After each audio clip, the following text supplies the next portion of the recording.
Pizza time. In the face! In the face! Where were you? Photographing squirrels? You're fired. Chief, the planetarium party. Oh, right. You're unfired. I need you. Come here. You don't have any friends. Nobody likes you. Not listening. Not listening. I shot him 6 times. I shot him in the heart. This guy, this man, he's not human. You think you could steal from us and just walk away? Yeah.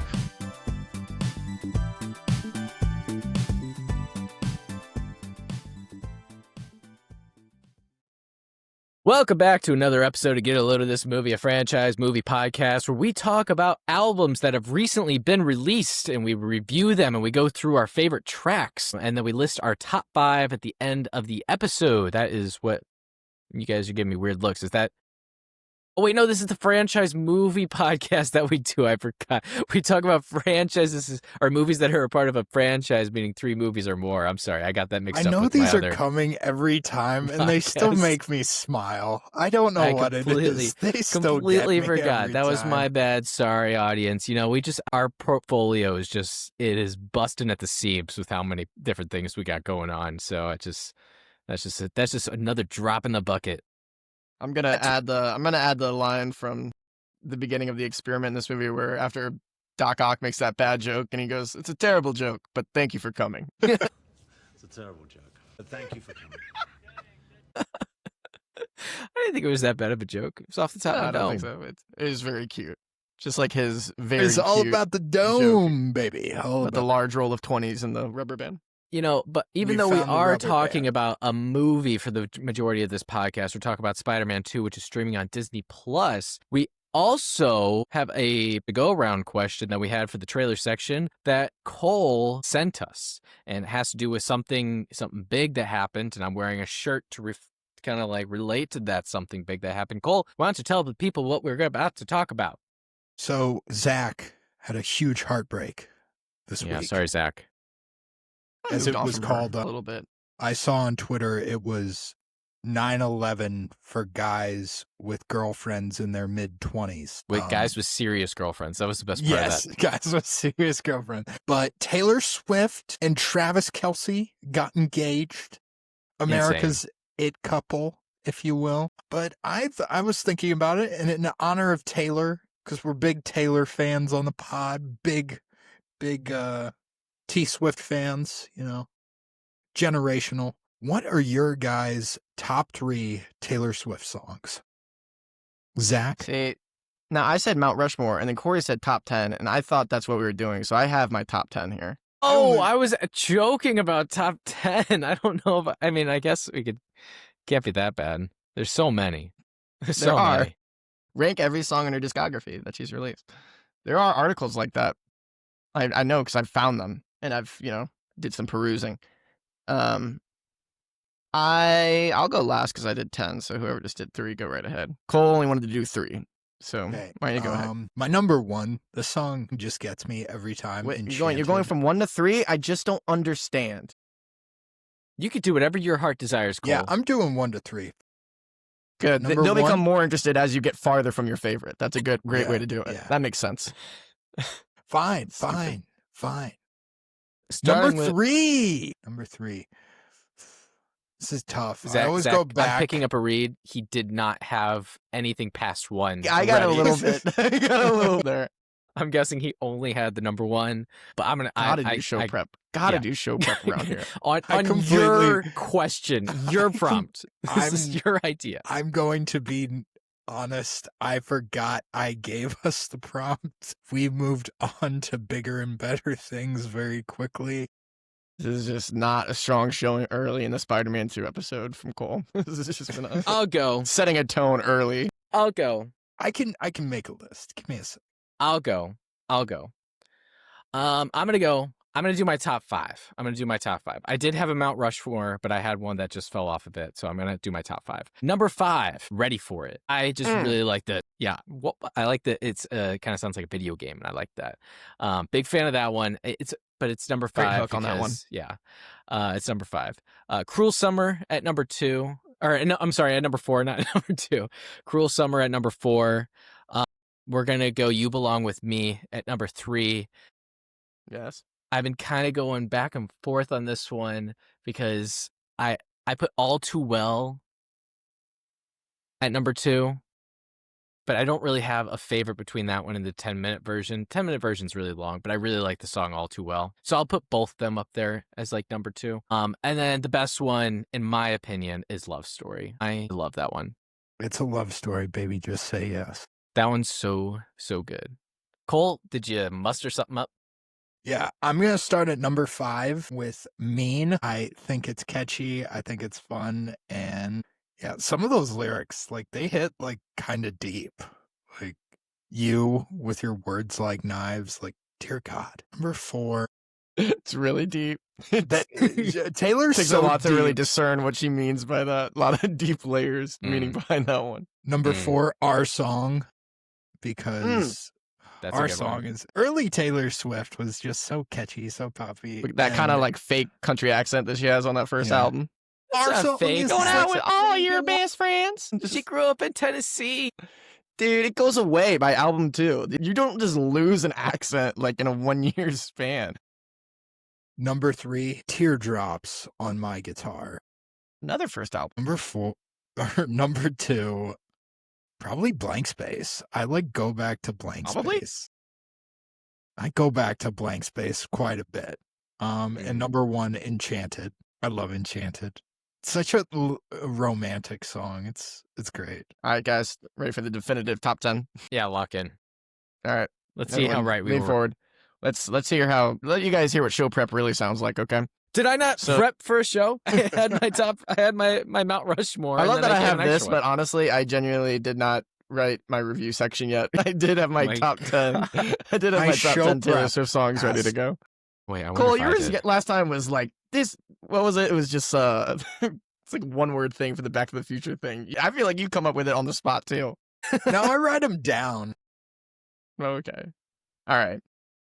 Number 10, Never Grow Up. It's a track off of Speak Now. It's a very simple acoustic song where it seems like she's talking to like a niece or nephew about, obviously never growing up and just kind of cherishing childhood and slow down and learn to appreciate those things. And there are lines in that song that really hit hard. Like there's just a line where they say like, she says something along the lines of, when your mom drops you off at school, don't make her pull around the block. Just remember that she's getting older too, or whatever. It's just like, that one hit me. And I remember she when she did the Eras tour, she did like surprise acoustic song every concert. The set list was mostly the same except for like whatever surprise song she did.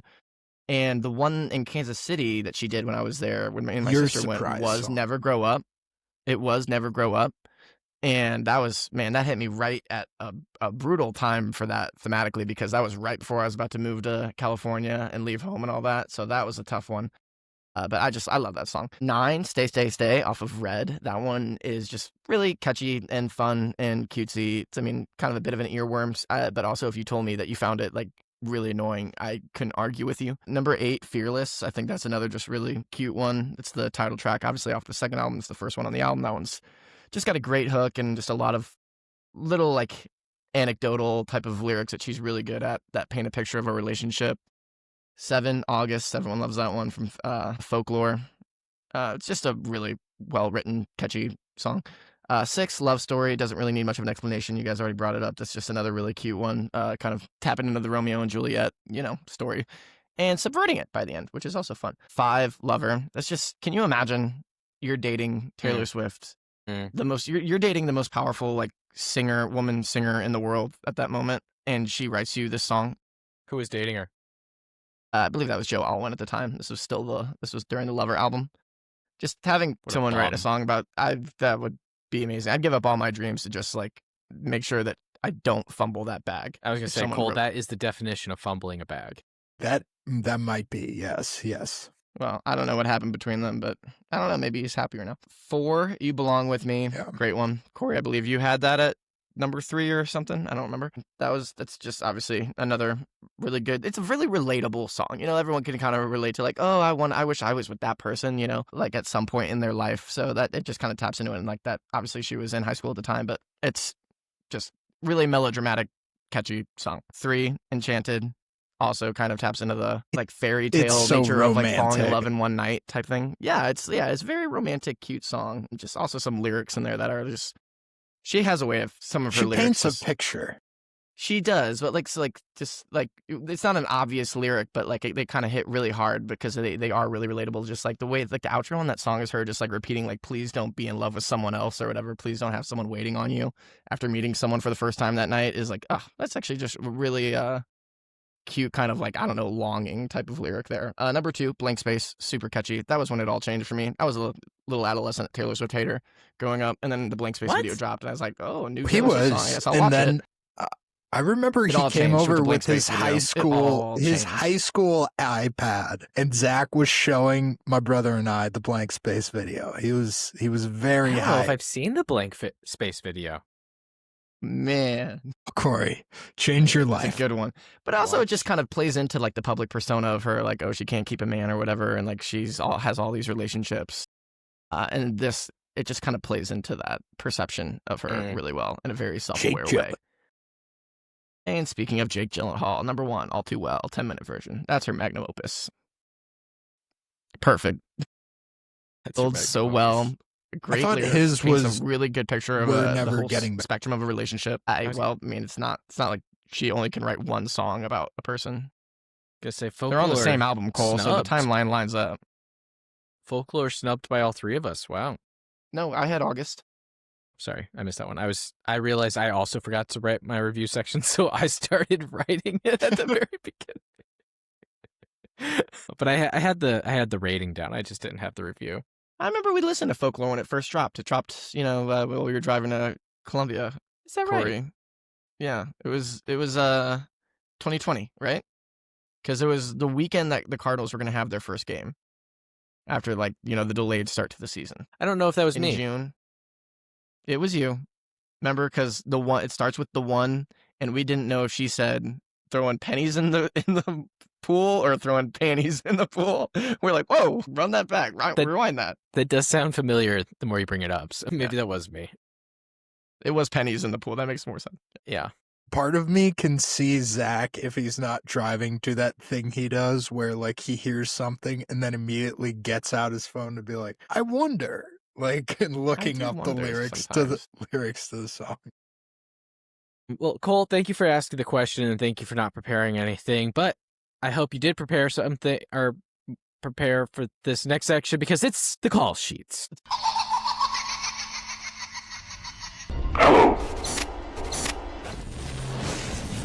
You don't know me, but I know you. I want to play a game. There is only one key to open the device. It's in the stomach of your dead cellmate. You better hurry up. Live or die. Make your choice. It's also It's another the one where call. he doesn't have to prepare anything, though. You have to prepare something for this I section. know, but Cole like doesn't get have to do ready. anything. Well, I was thinking like it was the action and then he was going to have to do the summary, but I was like, wait, that's skipping ahead. It's my turn. Yeah, next. that's forgot. what I thought you were gonna do, and then we were gonna No, I lambast you. I completely forgot, and so I just made it up on the fly. So Cole, I told you last episode, Zach won last I'm episode. using my special token, god damn it. I know you are. I'm making you use it. But here's the special But I'm token. choosing to use it before you make me. I have 2 sets of trivia questions. And Cole, here's how it's going to go. It's very similar trivia where I'm going to ask 3 questions instead of 4 and then a bonus. Bonus, of course, is like a number closest to the pin. But Cole, I'm going to ask you specifically 1 set of questions, and whatever one you don't want to be asked, Zach gets the other set of questions. So you have to pick, like, what do you think Zach's not going to know as much? What do you think you're going to know a lot of? So it's stuff like that. And it is generic movie trivia from either 2002 or 2004, the years that Spider-Man and then Spider-Man 2 came out. So do you want movie trivia, generic movie trivia? I want to specify, I want to emphasize that. Yeah. It's generic movie trivia from the year 2002 or from the year 2004. And I'm Something going to ask... about the year 2002 just makes me think Zach's going to get upset about something. So let's give him 2002. Okay, Zach, you are going to be answering questions from 2002, and then after you were done with your 3 questions, I'm going to ask Cole 3 questions about 2004 movies. Okay? Can't wait. Okay, welcome to the 2002 movie trivia game. Questions. I don't remember. What is this voice? We have I love 3 it. Bring it questions and a back. bonus question. Okay, Zach? So we're going to ask you 3 questions. You're going to have to give your answer. And then the bonus question, of course, is closest to the pin. So I will say all 3 of these questions follow a similar vibe. They're not the same, but it's similar. It's close. Okay, so like the type of answers would kind of make sense or kind of like reflect from 2002 to 2004. But again, different movie or different question entirely. So you're going to see what I mean with this first one. Zach, I am going to give you 60 seconds. And you can either list this out loud or you can text it to me. But I want you to here's the question. 2002 was a huge year for movies. We had movies starring Leo, Tom Cruise, and James Gunn's Scooby-Doo came out that year, right? Great year But for this year was also a big year for franchises, and we love franchises on this podcast. How many movie sequels can you name that came out in 2002? Go. Return of the King. Oh, no, or Two Towers. That's Two Towers. God, did Men in Black 2 come out in 2002? You can answer yes or no. I don't. Okay. I cannot. You just got to name them. Man. I guess I could This say yes is- or no. Yes, Men in Black 2 did come out in Thank 2002. you. Did Die Another Day come out in 2002? Did I'll put that on the list to look up. That's not what I wrote down, but I'll put that I on can the look list. it up. I can look it Okay. up. no? Yes, it Did. did. It did. That's 3. That's 3. Shut up. Shut up. I'm trying to. Let me think. This is bad. 15 seconds. I bet. This is. You got some obvious ones. I'm sure I do. I wasn't thinking about this. This is tough. I'm panicking, and I got nothing. 3, 2, It's done. I don't know. 1. Okay, you got 3 movies. That was pretty good, and you got one that I didn't write down, so even better. Other answers: Harry Potter came out, Chamber of Secrets, Chamber of Secrets. Star Wars came out, Attack of the Clones came out. One I wasn't sure if you were gonna get, Austin Powers. It's gold member. Yeah. Yeah. Spy Kids 2, didn't think you'd get that one, and then Blade 2. Really, Attack of the Clones is really the one that I definitely should have got. Yeah. I thought you were gonna get Harry Potter, honestly. Yeah. Those are the 2 I man. expected. But anyway, you got 3. That's 3 points. Good job. I'm going to write that down, and we're going to move on to Cool. question number 2. With all the huge movies that came out in 2002, you listed some of them. I mentioned some of them in the first question. Where do you think Spider-Man ranked on the highest grossing movies on worldwide list? Where do you think it ranked on the highest grossing movies worldwide list? Spider-Man. And for the original- year. For the year. Yes. Number 1. Okay, number 1. Third question. Earlier, I mentioned that both Leo and Tom Cruise were in big movies that came out in 2002. What movies were they in? Leo was in Catch Me If You Can. Not picking up a read. You're really okay. And what movie? And I'm He looking said, for "Catch 2 movies. me if you can." Looking for 2 movies. Yes. And you said which one is Tom Cruise in? Or was it Tom Hanks? Tom Cruise. I was going to say, Cole, this is called stalling. I'm going to say Tom Cruise was in Minority Report. 2000. Okay, I have a final answer from. I get it's different because you're answering out loud.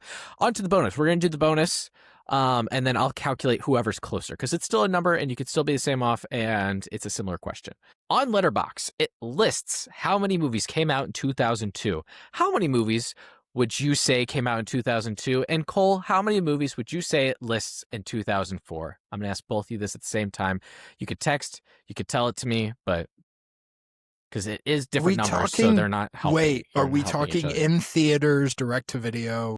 There's just How no way many Corey's going to have the movies- answer to that. How many movies 300. does Letterboxd say released in 2004 for you, Cole? And how many movies did it say released in 2002 for you, Zach? I'm going to text you because I don't want Cole to even get a sense of I'm the number texting he should Corey be- directly. Yeah. That's what I'm doing this one. You got a haircut, Zach? Surely did. I surely did. Which one did you get? Okay, I have an answer from each of you. Cole, we're moving on to your 3 questions. Zach, 2004. thank you. Sit back, relax. We are now doing 2004 trivia. Zach, if you want to guess, feel free to text me, but do not say anything out loud, okay?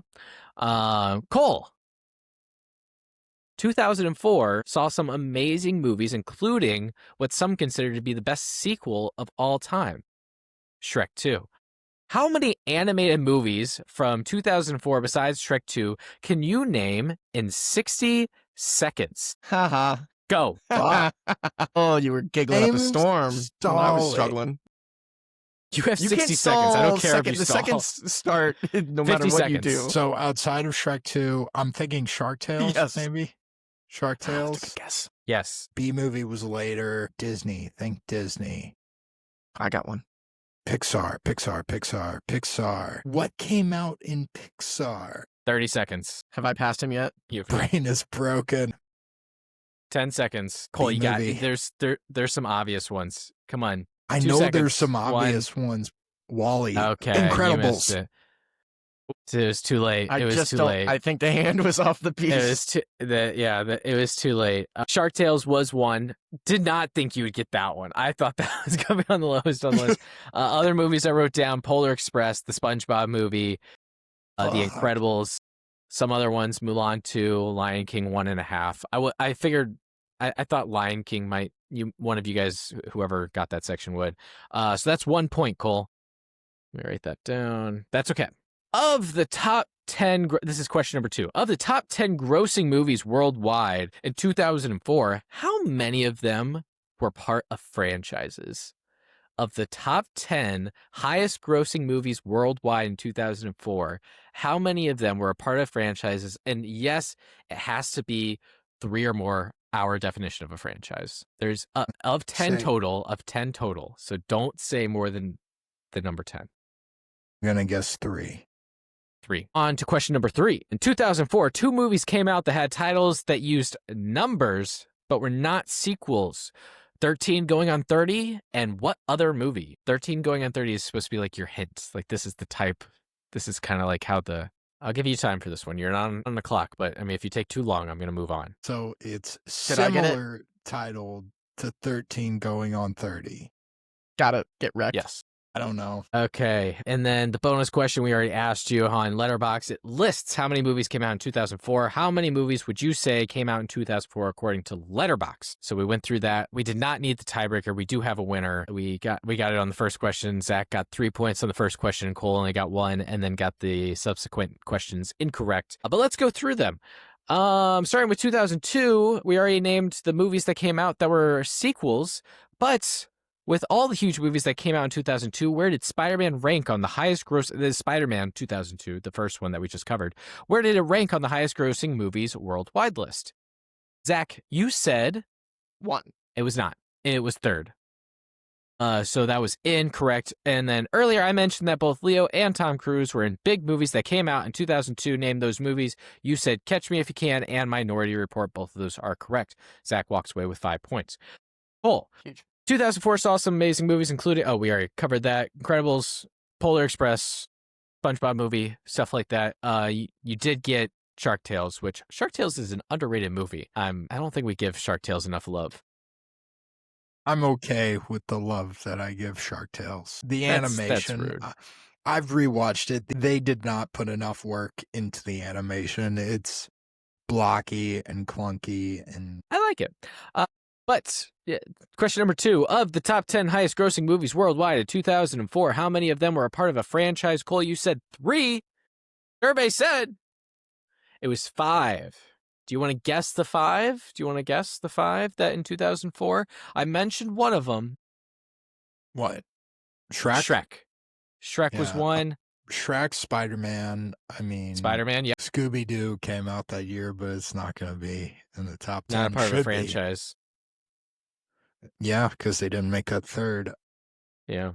Here, I I'll don't give you know. the other ones. Ocean's 12 came out in 2004 and was ranked number 10. The Incredibles, but I did not count that because it does not have a third movie. Meet the Fockers, because it has 4 installments of Meet the Fockers, so that is also considered. And then Harry Potter Soon to and the be Prisoner. 4. Soon to be 4. It still has at least 3. And then Harry Potter and the Prisoner of Azkaban was number 2 that year. So that was your 5. Good one. In 2004, this is question number 3. In 2004, 2 movies came out that had titles that used numbers but were not sequels. 13 Going on 30 was your hint. And what other movie? Cole, you said you do not know. Zach, you did answer. What did you say? 51st. It was 50 First Dates. Zach, you do not get a point for that. Kick rocks. On to the bonus question. Both of you had the same question about this, but for different years. On Letterboxd, it lists how many movies came out in 2002 and in 2004. How many movies would you say came out in those specific years? Zach, you said 1,500 movies in 2002. Cole, you said 305 movies in 2004. I undershot. Zach, in 2002, there were 10,057 movies that came out that were released, as it says on Letterboxd. Cole, in 2004, I'll give you another guess. I'm going to guess It doesn't matter. You already won, Zach. 11,000. You're so much closer now. It is 12,383 movies. Who's got the time, you know? Who's got the time for all these movies? Not us, not at this movie podcast. But Cole, We just got I'm time sorry. for these movies, man. I'm Just sorry. time for these ones. That was your special token. You lost it, and you didn't win. I apologize. Zach, you have taken the series for Spider-Man. And which on that we note, know is all that matters. it is all that matters. And with that note, he is going for the sweep with the next episode with Spider-Man 3. On to the action. Even the opening scene, there's always some random girl who gets a call that undoubtedly ends up getting her killed. It's also predictable. There's no element of surprise. You can see everything coming.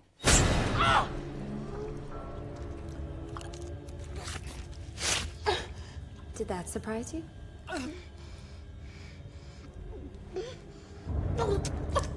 Why? Because you talk too much. Now shut the fuck up and watch the movie.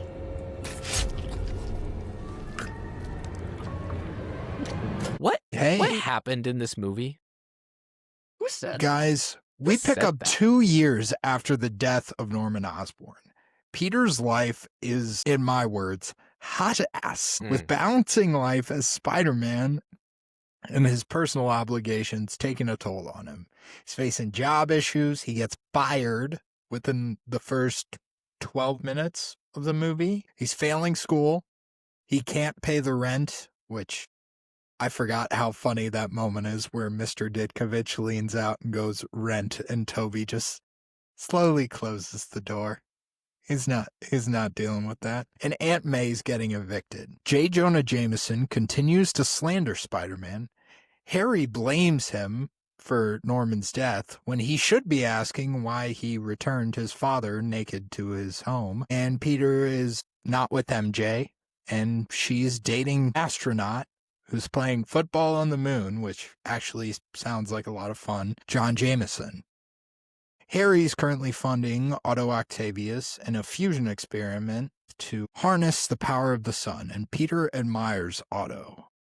And Otto tells him to do better. Octavius's fusion demo does fail, and it kills his wife and fuses mechanical tentacles to his spine. This AI corrupts him, and he becomes Dr. Octopus, but not before the name Doctor Strange is thrown into the mix. Octavius robs some banks, kidnaps Aunt May, who is saved by a very kind gargoyle, but Peter is still able to rescue her. Emotionally overwhelmed, Peter loses his powers and quits being Spider-Man after talking to Uncle Ben's ghost, and seeks a normal life. But after confessing to Aunt May that he was the cause of Uncle Ben's death. Peter saves a child from a fire without powers, but another person dies, prompting him to take up the role of Spider-Man again. Doc Ock kidnaps Mary Jane, forcing Peter into battle, which leads to one of the greatest train scenes in film history, in my opinion. But Doc Ock captures him, and Harry learns Peter's identity. After learning of his identity, Harry tells Peter where Mary Jane is.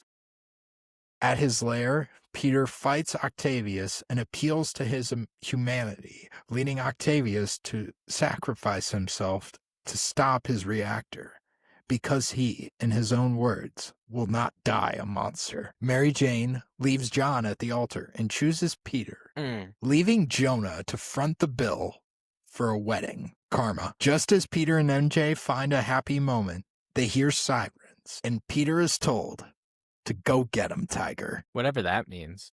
Apparently, so I've read Stan Lee's autobiography, and his wife used to call him Tiger. Like, they modeled Mary Jane after his wife, Joan. Oh, that's a good one. That's good. Corey, I imagine, just brief anecdote. So, like, this is just the first thing that popped in my head. When I was watching the film Annabelle, Creation or whatever, it's a horror movie in the Conjuring universe, and there's multiple. I think one thing about that movie is it has multiple setups in the first half of the movie that you know are going to come back and like turn on you as a viewer later. Like, oh, there's a scarecrow out in the yard. There's like a little thing like chair that goes up the stairs, like for people who can't walk. Oh, there's a creepy well. Don't get near the well. You just know all these things in the second half of the movie. There's going to be something scary that happens with them. Right. Right. So I was thinking about how you were physically cringing at Tobey Maguire in the first movie. You talked about that in the first Spider-Man. And I have to imagine that the way I felt watching those things that I knew were going to turn on me later and be really scary in Annabelle Creation, I would imagine your reaction was similar when Dr. Octavius told Peter that the way to woo a woman is with poetry. And I imagine you were like, no. Tobey Maguire's gonna... Peter, don't do it. Peter, don't do it. And it goes as bad as you could assume in that moment. I just like that instead of quoting poetry, and you know how, like, if someone reads poetry, they bring it up and he's like, you know what, as this poet said, life is like a flower, or whatever. Like, they quote a line from the poem and then connect it to the conversation, the situation that they're in. He said, instead, he says, you know, I've been reading poetry, and then whatever that means. Whatever that means. I will say, he did not pick his moment. He did not. He was trying to fit in it. He had an agenda. He went into that conversation. And he was like, she has to know. Out. Yeah, she has to know that Bro, I'm going to drop these bars right now. That's what he thought. I will say that I do like Peter's character more in this movie, and all those awkward moments. I don't know if it was less, if they weren't as bad in this one, or if I just didn't mind them, but like they didn't stick, like in the first movie, they stuck out to me. Like some of the lines that he said stuck out to me, and I was like, oh, and it like takes me out of the scene a little bit. But in this one, I didn't really notice it as much. Maybe that was like, they dialed it back a little bit. Maybe I was used to it after I just saw him in the first one.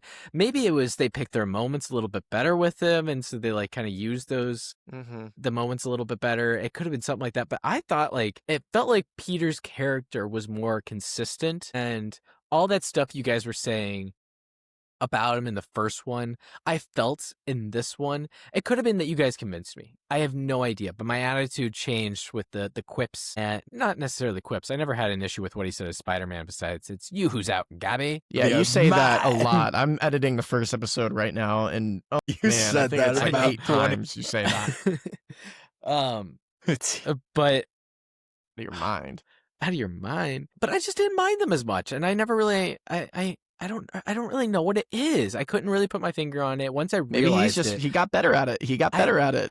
I think it might have been that, but I also think that like the first movie did very, very well, you know, and people really, really liked Spider-Man. And that was obvious by the first movie doing really, really well.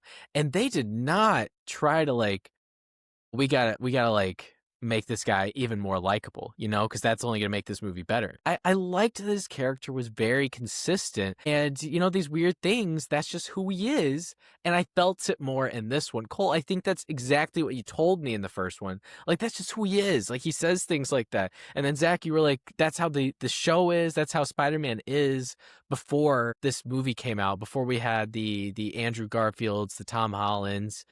Like, that's how Spider-Man is, and I felt it more in this one. And maybe it's because I sat with him, but I thought he was just as awkward, but it didn't take me out of scenes, and it didn't really bother me as much. I think this also plays into the fact that he's really down on his luck.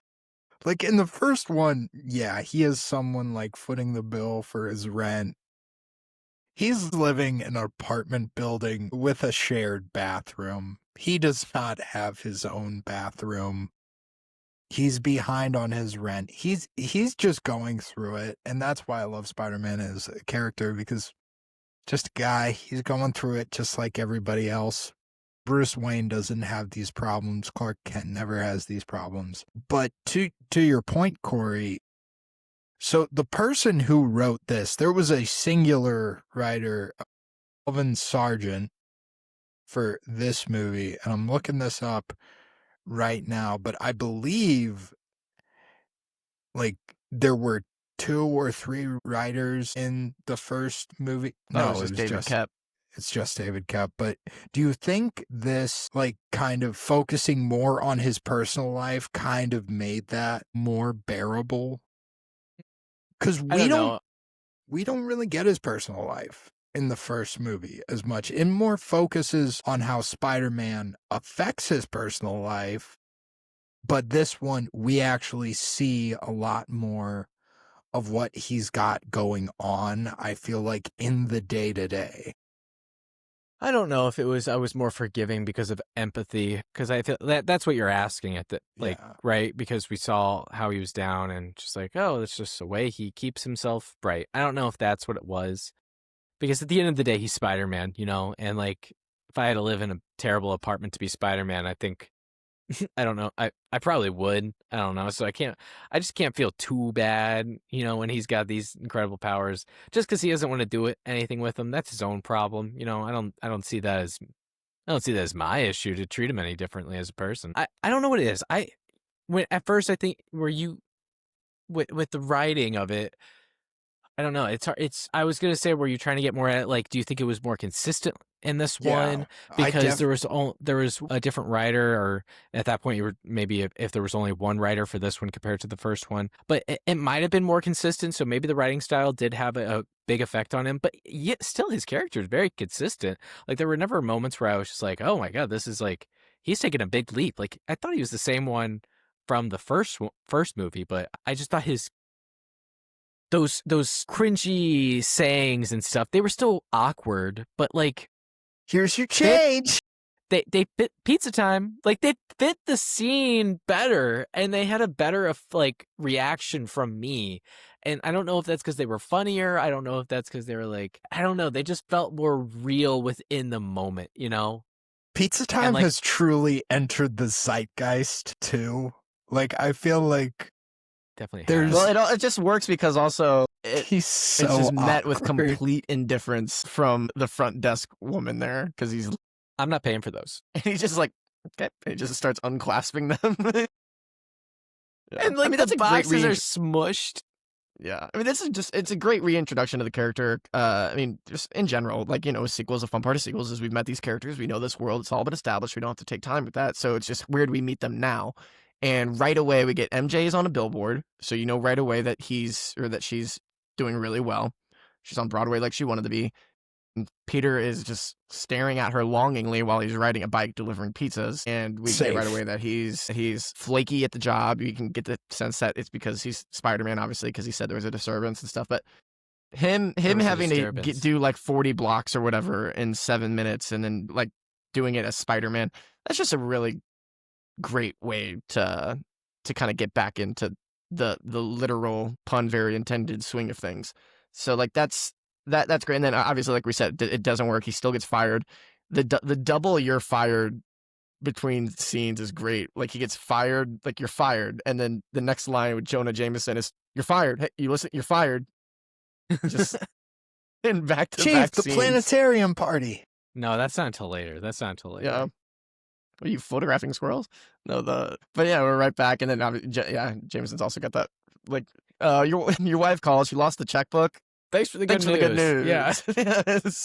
it's yeah, that's He definitely, was you know, so I good in used, this movie. I say this all the time, but like you imagine, like, you know, you've again not even saturated with superhero movies, so you get a new superhero movie, it's a big deal. Let alone one new, a pretty successful good movie from 2 years prior, and like so now we're 10 minutes in, we're definitely having the we're so back feeling at this point. You know, I mean that's here's the thing. Honestly, I'll bring it up again. Probably having that all three of these start the exact same way with the opening credit.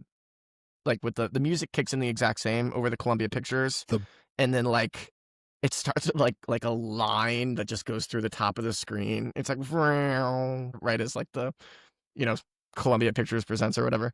That it gets you hooked right away. I think that music does. But yeah, like I said, we meet all these characters, and we see that he's flaky in college. We see that you know, because we had that great scene with Dr. Connors, and I'm sure the real Spidey heads out there are like, oh, Dr. Connors. Lizard. That's right. Yeah. Where's his arm?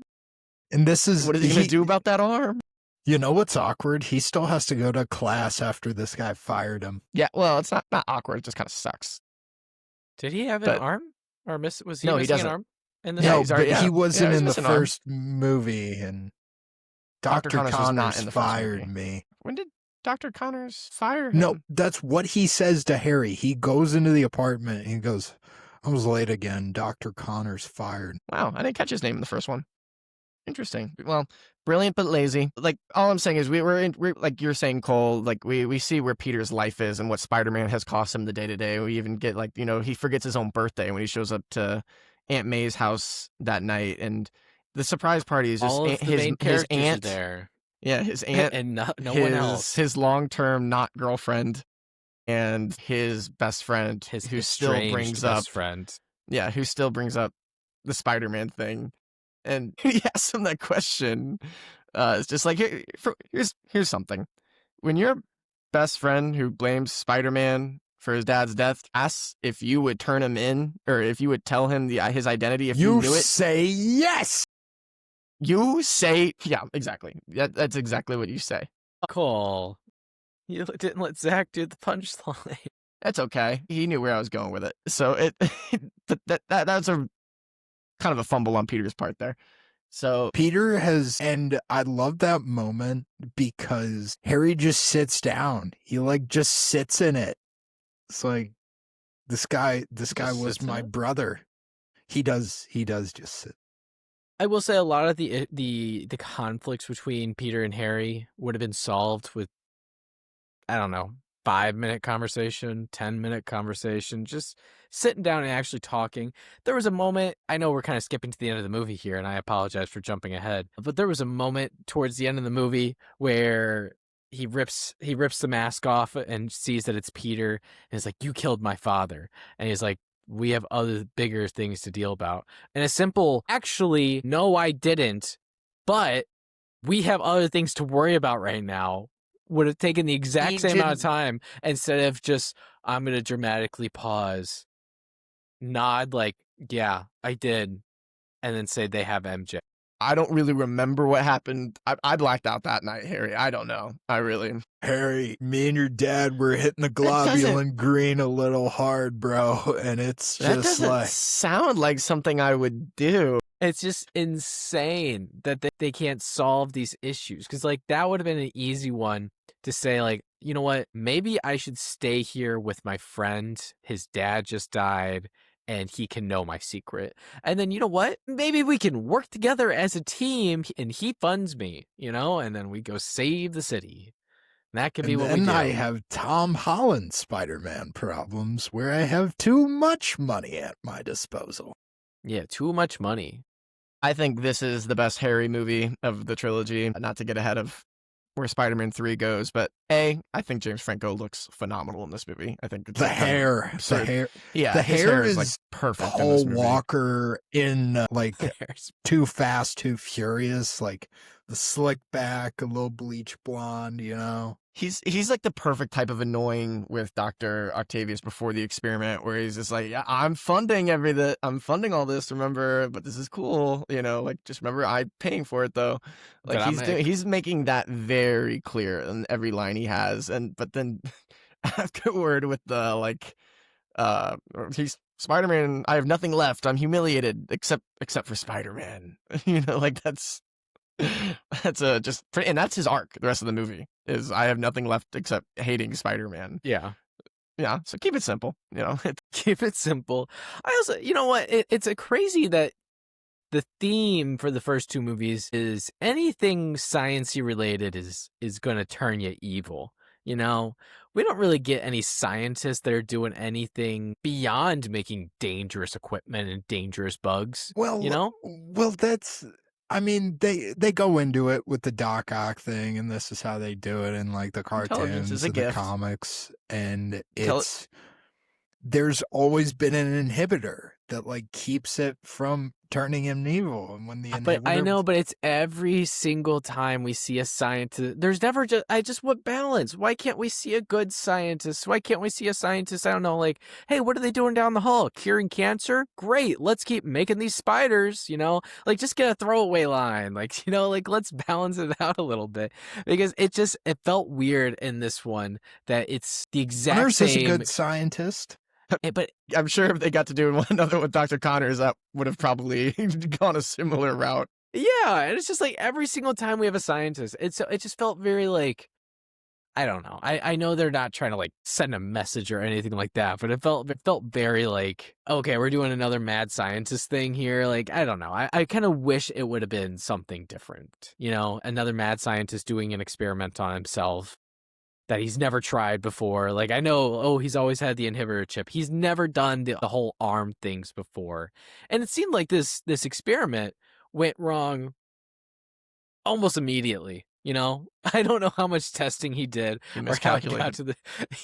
Like to thank Mr. Osborn. Yeah. Have you guys ever seen the clip where apparently Willem Dafoe snuck on set, like, without Alfred Molina knowing, and Alfred Molina walked out, and it's Willem Dafoe with the arms on, and he's doing, like, the speech that Alfred Molina does in that moment. And Alfred Molina... Yeah, it's pretty great. It's really funny. Because they had to have him on set to film his cameo. Yeah, his 2-second cameo. Had to. Kind of like, what is it? Is it, it's like a play thing, right? Is it Hamlet? Is it... It's like a dead father, like haunting the son to avenge him. Oh, it was on Final Jeopardy last night. I don't know what play it's based off of. Whatever. That's just what Willem Dafoe described it as when I read that. I did. I like that this...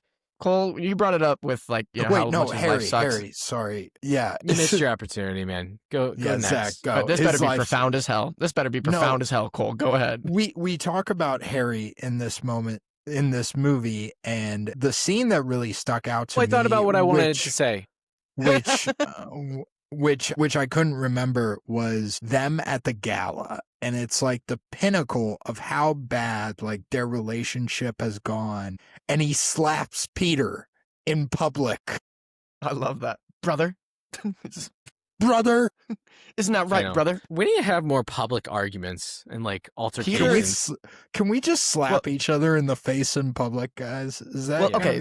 So the theme of like how much Peter's life sucks is really personified in that sequence at the ball with he can't even get a glass of champagne. But yeah, Harry's on his ass, slaps him in public. He gets his poetry thing falls flat with MJ. Whatever that means. And then he finds out that she's getting married to this really handsome astronaut. and then when he's like staring at her, he has his boss being like, "Hey, Parker, take the photo." You know, like that's, you know what? I don't know. I mean, here's the thing. It's the sacrifice of being Spider-Man, being the theme here of why he has this existential crisis and the web block, as he calls it, in No Way Home. I know there may be Existential. some on this podcast who don't like the powers dwindling away, I think and they'll it's have their great. time to talk about it. I'm just saying, I think it works thematically really well, and that I don't think it's that hard to buy. Maybe his vision getting fuzzy is maybe one step too far, but like I can buy him like a web not coming out while he's like having this serious, dark night of the soul while he's swinging about how his life has been ruined by being Spider-Man. Like I can buy that. Because, sometimes if we have stuff on our mind, we're not up to task of things that are normally as easy as they would be. So I can buy that for being Spider-Man. Now, if there are any detractors to this plot line, they can feel free to speak now, and we can give them the floor. I have been a detractor of this, I will be honest. Always thought that was kind of silly. I never thought it was silly that he wanted to give up being Spider-Man. And if he thought like, you know what, I've been solely focusing on Spider-Man, I forgot to worry about my life. I think that is a very interesting storyline. I think that's good. I think that was like, that's what they were going for. And I think that's good. And I think that's something I would like to see, and they did show that. Anyway, I'm not saying anything bad about that concept. I'm saying the way they showed it, and it almost felt like I need to focus on being Peter more and not worry about being Spider-Man all the time. They showed it in a way of him losing his powers. He said at first he was unable to do the web shooting, which I honestly, after watching it this time, I watched it with more of a critical eye.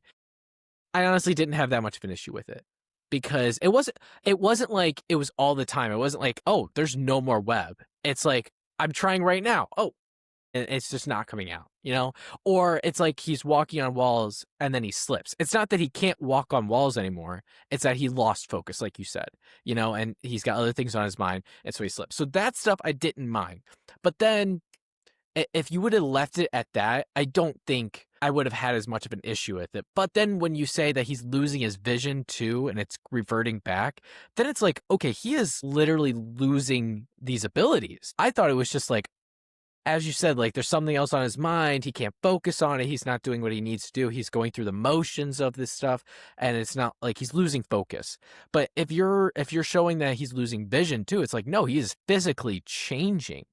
Which that part I'm like, how is that? Like what? Just because he's going maybe in the same way, sometimes your mental space can affect you physically. Like, if you're really stressed about something, maybe you start to have hair loss. Like that's a thing. Maybe it could kind of apply here if we want to really think about it. But I hear what you're saying. It is a bit much. It might be a bit too literal, but I don't think that's it's my like issue. If it's a bit too literal, if he like, my gosh, I can't read my phone. Like, I don't know. Like, I can't focus on my phone. Let me get my glass. I don't know. It was so like he reverted People back to his couldn't old afford phones back then. Whatever. I couldn't read the newspaper. I couldn't read this telegraph. I don't know. Whatever they did back then. In 2004. Yes, hair loss. People gain weight. People go through physical things when there's a lot of stressful things going on in their life. Not arguing that at all. It just felt like he was making a huge physical transformation, and he was almost doing better. Like he started losing his vision after he decided, like, I'm going to be done with Spider-Man.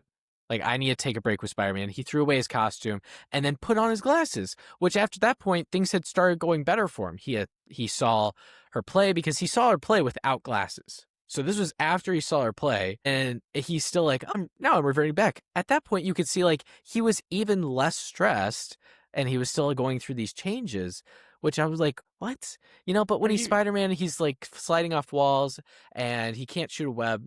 I don't mind that. I think that's a good way for visually telling the story. I think those are important parts of telling that story. But I just think they take it a step too far. And when you have a moment like that, it kind of like, I don't know, it makes me think about other moments. Thank God he still had his Spidey sense at that point, because if he didn't, he would have died by getting that car thrown at him. Like this is Don't hurt Peter. In terms of ability, I think with Doc Ock not knowing that Peter is Spider-Man. Yeah, he's like, him I have throwing to a car Peter through there. Don't that hurt scene, the words. We can don't plot hole hurt that part. Peter. Yeah, we can plot hole that to death. and be like, yeah, he would not throw a car at a guy he doesn't know is a superhero. And then he proceeds to give him like 3 hours or whatever to find Spider-Man and then chuck this guy against a brick wall. So again, if this is not Spider-Man, that guy's down from the count. Down. Yeah. So yeah, that doesn't make sense. That scene is a net neutral for me though, because it is really cool when like him getting the sense that a car is coming and then diving and then the wheel misses his face by like an inch and then when he breaks out how of the bad rubble, would that have been if that was the sense that he lost, you know? Instead he lost his sight, Right. but if it was the wrong sense, that would have been real bad. you know, I think him losing his powers, I think, is a bold move for a superhero movie, because I think that's, you know, generally speaking, audiences don't want to see their hero without powers. Like, that sounds lame. And maybe the movie does hit a light bit of a pacing lull in that middle section when that happens. But I still think just thematically it works really well, because some of my favorite like human scenes are in there. Like just him with Aunt May at the table. Him with Aunt May is really good. And here's the thing. This whole existential crisis is a carryover. It's really sad. It works really satisfying for me, at least, because it's a carryover from obviously with great power comes great responsibility. He has another, you know, kind of flashback, dream sequences, whatever you want to call it, with Uncle Ben in this movie. But it's in the first movie, it's just like, okay, great power comes great responsibility. That means you got to do the right thing. Like you can't abuse your power. This one takes it a step further with with great power comes great responsibility, and sometimes responsibility means sacrifice. And what he's sacrificing to be Spider-Man is part of having that power. And that's like the heroic, it's the selfless, it's the selfless thing to do. It's the right thing to do, which is, it also plays in, I think it all is very cohesive, because this movie really taps into why people are drawn to heroes. And I mean, for one thing, it does benefit, like we said in the first movie, that he's a singular hero in this world. So heroes aren't a dime a dozen, at least superheroes aren't. But that's kind of the point of it, is that a superhero, why are we drawn to superheroes? Like, because it reflects, you know, like, I mean, I don't know, quote unquote goodness, like doing the right thing. And there's like, Aunt May has that great speech of like, I think there's a hero in all of us, or whatever. And you see that, and they don't make big deals of it when it happens, but you can like see that sprinkled throughout. It's not just, Spider-Man's not the only one being brave in the movie, put it that way. Like, people without powers are being brave in this movie. Like, not Joel McHale, but yeah. Not Joel McHale. But like, I mean, obviously I love that scene when he doesn't have power. It shows that Peter is a hero even without his powers, when he goes into that burning building to try to, I love that scene. And you know, he doesn't make that jump and the little girl helps pull him up. I love that. I love both MJ and Aunt May have, you know, like in these action scenes, they also take a hit at Doc Ock, or at least they try to. MJ gets pushed away before she can. So like that takes bravery. And obviously the biggest personification of it is the people on the train. Yeah. When they all step in front of, when they all defend Spider-Man from Doc. I love that part. Like that's the type of thing that, like, I feel like if it happened now, people are like, that's cheesy. But like, it just, I don't know. That's just part of the pathos of the heart of this movie, is that it does tap into why we love heroes, and like sometimes being a hero is just like just doing the right thing. And like Peter learning at the end of the movie that, you know, like that is the most important thing, is doing the right thing, and that he makes those sacrifices to be Spider-Man. And that's, I don't know, him doing that train scene that you brought up, Cole, in the opening summary. Great moment. Him doing that second half of that train scene without a mask, I think is actually a really strong choice. Obviously that wouldn't work now with smartphones. I'm sure someone would be filming them, but like just everyone being like, the most important thing is that we have Spider-Man back right now, and that gives them all that hope to be like, yeah, we're not going to tell anyone. Not that they would just recognize this guy anyway, but you know what I mean. I mean, Zach, you bring it up. Heroes give them something to aspire to, and having Spider-Man back gave them the hope to stand up to Doc Ock and stand in front of Kim and say, like, you're not getting to him through me. And I think this film, even Doc Ock does the right thing at the end. Even Doc Ock like comes around and does the heroic thing at the end. But it's not Spider-Man who inspires him, it's Peter. And I think that's something that this film does really well. Like you said, Peter is a hero. Peter will do the right thing, even if he knows it's going to be at his detriment. And as we see in this movie, being Spider-Man has ruined his life. His relationship with the girl he wants, it can't happen. And when he's like, I was dealing with some stuff that's behind me now. Like, she's like, it's too little, too late. And then she tries to kiss her boyfriend the way she kissed Spider-Man. I love that scene. That I scene's really like great. that scene. But anyway, like, his life gets drastically better. But that moment that he has with Uncle Ben, it's kind of why Steve Rogers is such a compelling character in the Avengers movies. It's because he's a hero no matter what. And Peter has this drive to do the right thing no matter what. Not just because Uncle Ben said it and it's the thing like he bases his life on, but just because deep down, Peter Parker is a hero with or without the spider bite. And Toby has this way of portraying that. Especially, you brought up the burning building scene, which that one guy's like, come on, man, like, there's people trapped in there. And he just runs in, and the other guy doesn't follow him. It's second nature for Peter to hear that and run into the building. And then when he gets told there was someone trapped on the second floor, he goes into like this depression spiral that's only brought out by chocolate cake. And even just being human a hero moments, could just human be being moments. nice to someone else when you think they could use a piece of chocolate cake and a glass of milk, like that. Like them just sitting there quietly because she just came in there and thought maybe Peter could use that right now, and Just a clearly he friend. did. Yeah, I mean, that's, again, maybe I'm being cynical again. It just seems like the type of scene now they'd be like, cut that scene. We don't need that. Like, just keep it moving.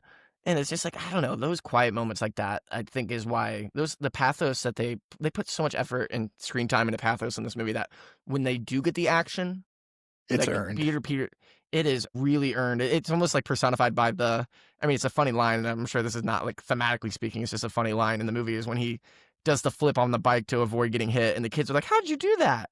And it's like, oh, eat your green vegetables. vegetables. You can do these cool moments hit when you do the work of actually getting the emotional stuff in there too. Like, so like that's obviously a bit of a stretch. My mom for the always metaphor of the says movie, but that.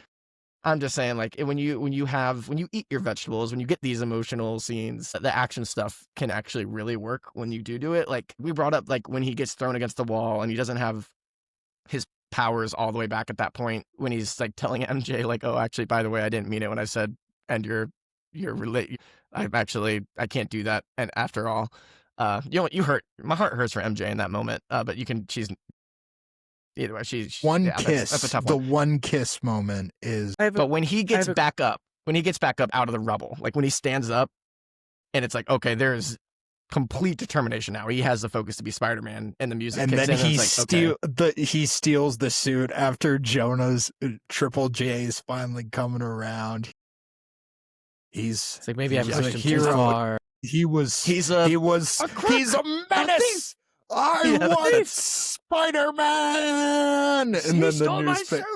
Well, I had a question about what you guys were talking about. If we go back really quick Go ahead. before we Yeah, move yeah. on from that, I'd because like I to hear wanted that to talk. question. A lot of the stuff that I wrote down in my notes were like these human moments that, and I mean, some of them are lines that MJ or Peter said, but like some of these human moments I wrote down. Been reading it's- poetry. Zach, you mentioned like if that were to be in a movie today, people would have seen it as cheesy, and I was just like, really? And then I thought about like, you know what, you're probably right, but like, what is it about like? Because when I was watching it, I'm like, I didn't think that was cheesy. I thought that was earned. I thought like that specific scene because it's where we're, like, consistent with everything we've been getting in the movie. Whereas now MCU is so plot driven in the sense that you got to be setting stuff up. And this movie has got a bit of a setup at the end, but we're not just buried. We're not already beaten down as an audience with endless post credit scenes and all that. So when like Harry gets that setup thing, it's actually kind of cool. But I'm just saying, like, these movies have already been taking their time and living in this world with Peter to the point where like it's not weird to slow down for this moment of chocolate cake because it's already paced so well to where like we do have these slower moments. So I guess it doesn't like stand out in that sense. Like it just kind of all meshes together with the comic book action that we've been doing, and it's not afraid to. I mean, it's got Cameras- humor, but it's just not afraid to just be earnest. The importance of being earnest, like the play that MJ's in. That's what this movie, I'm sure that's probably on purpose. There's also little moments that they linger on, like the scene where the suit gets brought into Jonah's office and Robbie grabs the mask and you can kind of see him like clench it and he like holds it against his heart. Like, Does he know? Robbie I think so. knows. Robbie definitely I heard knows. Spider-Man was there. Stares at the look Peter. between them. Yeah. Would you guys take like little 15 minutes, I guess they'd be webisodes at this point in time, of just shit going on at the Daily Bugle while life is going on? I would have taken it back then. Now it'd be a little weird, but Yeah. yeah. I would Well, just take because all these characters are fleshed out to the point where or they feel they're all the side characters are all very enjoyable, and these that's what I said in the first movie. So yes, I would watch something like that. Like when Elizabeth Banks just goes chin up, Yeah. I liked that part. the little there is a little flirtation that they have going on, and I think that's very sweet. I don't know. And then Doc Ock, That might be a lot. I thought I- they were good, but I don't know if I could have done like a whole show or web series or whatever. Like 15 minutes, just 15 even minutes. that, it might be, if it's like 15 minutes every week, they might get to the point where it's like, okay. Because some of them work because it's like, where are we going to put a joke like this? Like, this joke is so good, but where are we going to put a joke like this in this movie? Shut up. You know? Get out. Yeah, and it's just like, how do we, like the checkbook joke, like that is so good, but it has no place in a superhero movie. But you have this character that thankfully can deliver it and delivers it so well. So I don't know how well that would have gone. I think they're definitely in this movie more than the last one because I imagine because they were so well received. But I think they're hitting their like, okay, this is where you're good equilibrium right now with how much you can get for the Daily Bugle people. But J.K. Simmons is so good in this movie. The Like Doc even Ock compared to the naming- last movie. The he's Doc so Ock good. naming scene where it's him and they're going back and forth, and he suggests Dr. Octopus, and then he suggests a few names, and then Jonah takes him back. How about this, Dr. Octopus? Yeah. Pretty good. Genius. Are you looking for a raise? Get out.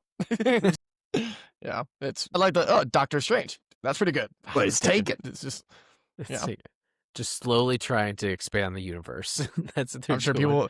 people in 2000 were like, oh, I mean, we had that Yeah. also in Captain America: Civil War, didn't we? Winter Soldier. It's Winter Bruce Soldier. Banner, Stephen Strange. yeah. But see, at that point, that was like, it actually was on the horizon, and you could buy that more then because, we are actively expanding that universe, which is 2004. That's just like such a random throwaway, like, oh my God, but that's whatever. Did want to bring up the villain. So Alfred Molina has the tough job.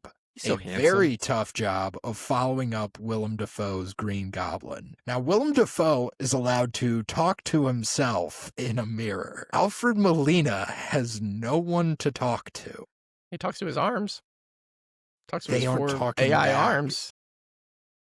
Do Listen you to guys me now? think this is, and I think it's a very fitting follow-up in, the nice scientist turned into supervillain trend. Do you think this is a fitting and worthy successor to the Green Goblin? To the Yeah, Green Goblin absolutely. or to Willem Dafoe? I preferred Defoe's Goblin because he's just a more fun character, but I do think that this guy's more sympathetic even than Willem Dafoe is in that movie. I mean, we see this guy lose his wife to glass shards. Yeah, That's pretty brutal. tough. Tough beat. R.I.P. Rosie, bro. Was the horror scene that you were talking about, Cole, in the last movie that you had to get taken out at the hospital My scene? dad took me out of the theater when I was 4 years old when the hospital scene happened because Okay. I got so scared. He had to take me out of the theater. When I was Dude, watching that that scene scene, I'm is like, awesome. I bet this is it. That might be, besides The- the train the sequence, that might be the lady- best part of the movie. The lady with Yeah. her nails being dragged across the my ground God. and like pieces of the floor start curling at the ends of her fingernails. I'm like, oh my gosh. And it's just so many screams of Dude, I mean, just distraught like that first hit, Wait. like knocking, you see it in the reflection of like the blade that he's about to do on the arm or whatever, with the one arm comes up. That thing knocks him across the room into the glass. It's so violent. That whole scene is so violent. Very violent. Love the shot where they like just have like Melina's face, and then you see the arms like flailing in the background, like killing one after the other, and then there's It the lifts one a guy into a light and electrocutes him. Yeah, There's that was one great. guy who's pinned against the wall, and all he Very can do is Terrifier-esque. grab the chainsaw to like try and like Very Evil Dead. Very Evil prolong the Dead. inevitable. Yeah, that I love that. Yeah, well, I love this. Well, I mean, again, a lot of zooms. Sam Raimi loves zooms. Like that, the zoom in on his face and the chainsaw back and forth. And then it's like, oh, he didn't get it and he fell, but it fell with him. And then his hand just comes up with the chainsaw. Like that, I enjoyed that. So, even within this mini sequence, it's almost like, oh, is this guy going to get out? No. Like, because at that point, by the time he actually starts doing it, he sees that all three other arms are unoccupied. And they're like, they're coming toward him like compies in Jurassic Park. So, like, that whole scene is really good. And again, I think that is directed like a horror sequence. And it lets you know right away just how seriously to take these arms, obviously. And I mean, as a concept, a guy with 4 metal arms that's pretty fun. So I enjoyed that. And it's a good match action wise with, what Spider-Man can do, the way that he can, you got one arm that you can web up, but there's more. So it's, Web him up. Here's your change. I love the bank is just bags of money, bags of coins. I was gonna say I wrote that down. I love that this so bank just very has cartoon. bags of gold coins. Just You're that's what starting to in get their on my vault. nerves. I have a put your knack arms for up. that. Put your arms up, all of them. This is really. That sequence is great. I think the action in this movie, like I was saying earlier, we have the emotional scenes, so when the action movies play, they hit. I think they're even better in this movie than they are in the first one when we do get them. I mean, it's just so satisfying to watch, like, Spider-Man, like, web his head, like, web Doc Ock's head and, like, pull it into a punch. Like, that is, like, that's awesome. That's just so Nice. satisfying Yeah. to watch. I like I mean, that. it's hard not to have really cool action scenes when you got the guy with Spider-Man powers like Spider-Man, who can crawl and web sling and is really strong and jump and all that, and then Doc Ock with 4 giant metal arms. Like, that's... You're gonna have a lot of fun there with the storyboards, and Raimi's really good at that stuff. Like, I mean, the little shots that you just take for granted in the action scenes of this movie. Like, I love in that when they're fighting on the building wall after that bank robbery, and there's a shot where like Spider-Man is able to punch Doc Ock off the wall, and he's like Doc Ock's falling, but he hears Aunt May screaming, so he's crawling up, and it's crawling up from a wide shot, and it gets like as he's crawling closer to Aunt May up the wall, we're closing in on Spider-Man to the point where like it becomes a close-up on a ledge, and like that's right when another Doc Ock arm grabs him, and he just yells "hang on" right like to Aunt May before he gets like ripped off the wall. That's so much fun. Yeah. I think Raimi just shoots these scenes way more interestingly than a lot of superhero movies do, and also superhero movies, when they're doing action shots, they don't really go, there's not really a lot of in between wide shots and close-ups. It's usually like, okay, this is a close-up shot, we're gonna see like the specific like the punches, and it's gonna be a very tight scene, or it's like very wide and you just see the entire like landscape of where they're fighting the entire time, and they're Raimi like just loves a speck. zooms. Yeah, He loves zooms. He gets I the didn't really think zoomies about that. pretty. He was pretty- doing the zooms in the horror sequence a whole lot. I mean, dude, just like a standoff with Doc Ock holding Aunt May across the 2 buildings, and like Spider-Man, like obviously like getting ready to slingshot himself across an entire like street in the air. That's hype. That's just hype. like that. That's so It's just cool. Yeah, I like that he was doing it in a sweatshop too. Shame on you. There's just so That's- much going on. Like it's so easy to put like something like We sure like an showed him. office or like a We- living room or something in these Mhm. buildings that he's around. But it's just so like it's just the most like they're just stitching clothes on the 5th or 6th floor of this big skyscraper. What's the one where he's crawling up the building and a girl's on the phone and she's like, wait, Hold on. something's going on, and then she sees him and then runs into the camera screaming. I love that. Love that. It's so- These movies have personality. Like that's definitely like do. that's Hey, It's just really he a stole that stylistic guy's thing. pizza. I love That's a I good bit, love the too. little characters with like one line, and then there's the one girl who's like, "It's a web. Go, Spidey, Dude. go!" That's when the music, yeah. Oh man, these guys are about to get hit by a car, and he catches the car with a giant web. Awesome. It's again hype. It's a web. And that's almost like, where did that come from? There's only one logical explanation of who caught this car with a web. Yeah, if you see a car in this world, if you see a car just stop midair, you got to know exactly what happened. Spidey, go! That'd Yeah, be so there's hyped not- to see there's Spider-Man not in one real life. chance. Can you imagine the calls you'd make that night if you almost got a car squishing you, but Spider-Man caught it with a web right above you? And then in the You'd be MCU, this guy's biggest fan. it's just commonplace. Like, you do bring up like the little moments that work here, and I was thinking about it. The last time we've really gotten something like this is James Gunn's Superman, which has the 12-minute, it's a 12-minute interview sequence between scene. It's the best Lois scene in the and movie. Clark. And it doesn't feel like 12 minutes, but it's 12 minutes of two Are you talking characters. about towards the beginning? Yeah, that's a 12-minute sequence. Gosh. That's my favorite scene in the movie. That's actually the point where I was like, this movie might be really special. And then it kind of just does other superhero stuff that we've seen a million times. But that part's pretty great. People were going to die.